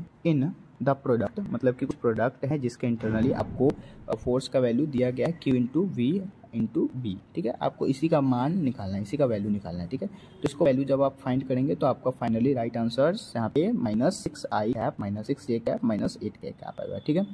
अगेन आते हैं फिर नेक्स्ट क्वेश्चन पे। नेक्स्ट क्वेश्चन क्या है, two conducting circular loop of radii R1 and R2 place in the चुंबक है, ठीक है। अगेन आते हैं नेक्स्ट क्वेश्चन पे। The next question is saying there three resistors having resistance R1, R2 and R3 connected as in the following। यहाँ पे आपको कैलकुलेट किया गया है, ठीक है। उसके बाद आपको ना फाइंड करना है I3 अपन I1, ठीक है। तो यहाँ पे एक फॉर्मूला होता है I1 = I2 + I3 का, ठीक है, ओके। उसके बाद अब जब हम इसको फाइंड करेंगे तो I1 का यहाँ पे R3 अपन R2 आ जाएगा, क्योंकि क्वेश्चन में गिवन +1 लगाइए और I3 इस ऑप्शनली आपको यहाँ गुना में होगा, ठीक है। सो I3 अपन I1 जब निकालेंगे तो R2 + R2 + R3 is the right answers, ठीक है। आगे आते हैं फिर नेक्स्ट क्वेश्चन पे। The next question is very lengthy question है, ये बहुत ज़्यादा यहाँ पे आपको कैलकुलेशंस दिख रहा होगा, ठीक है। तो ये क्वेश्चन जो है ये आप बिल्कुल देख सकते हैं। From the circulating of mass M and the radius R corresponding is to be 90 degree sector is removed, the moment of inertia is remaining part of rings about the axial process through the center of the rings and perpendicular to plane and ring of the k time and mr square, then the value of r is mass of ring आपको बताना है। तो जो भी given उसको हमने find कर लिया और उसके बाद आप देख सकते हैं कि यहाँ पे मास रिमूव जो कि आपको 3m/4 दिया गया था, मास इज रिमेनिंग पोर्शंस के लिए फॉर्मूला होता है और इस फॉर्मूले के बेसिस पे हमने आप फाइंड किया है right answer 3/4 is the answer, ठीक है। आगे आते हैं next question. The next question is a ball of mass 0.15 kg is dropped from a height 10 meter. Strike at the ground are rolled and the same height. Magnitude pulse inserted in the ball, जहाँ पे g का value दिया गया है। तो इसको find करने के लिए डेल्टा p का वैल्यू होता है n to डेल्टा v, जिसको हम निकालेंगे तो हमारा right answer 4.2 kg metre per second is the right answer, ठीक है। अगेन यहाँ पे जो क्वेश्चन सो फाइनली हमने सारे क्वेश्चंस को बारी बारी से कवर कर लिया है। आई होप ये सारे क्वेश्चंस आपको बहुत अच्छे से समझ में आए होंगे, ठीक है। इसके पहले एक नोटिस है कि मैंने बायोलॉजी के 3 इयर्स के सेक्शंस को कवर कर लिया और केमिस्ट्री के, अगर वो वीडियो आपने नहीं देखा है तो आप इस चैनल के प्लेलिस्ट में जाके उस वीडियोस को देख लीजिए, काफ़ी इंपॉर्टेंट है, बहुत ही अच्छे से एक्सप्लेन किया गया है वहाँ पे। और जितने भी फॉर्मूले फिजिक्स में अभी तक बताए गए हैं सारे के सारे आपको याद करने हैं, कंसेप्चुअल बेस्ड में उसको रटना है, ठीक है। इस वीडियोस को अगर पॉसिबल हो तो दोबारा भी देख लीजिए ताकि सारे के सारे कंसेप्ट आपको फिर से गो थ्रू हो जाए, ठीक है। तो मिलते हैं ऐसे वीडियोस के साथ, तब तक के लिए बहुत बहुत थैंक यू।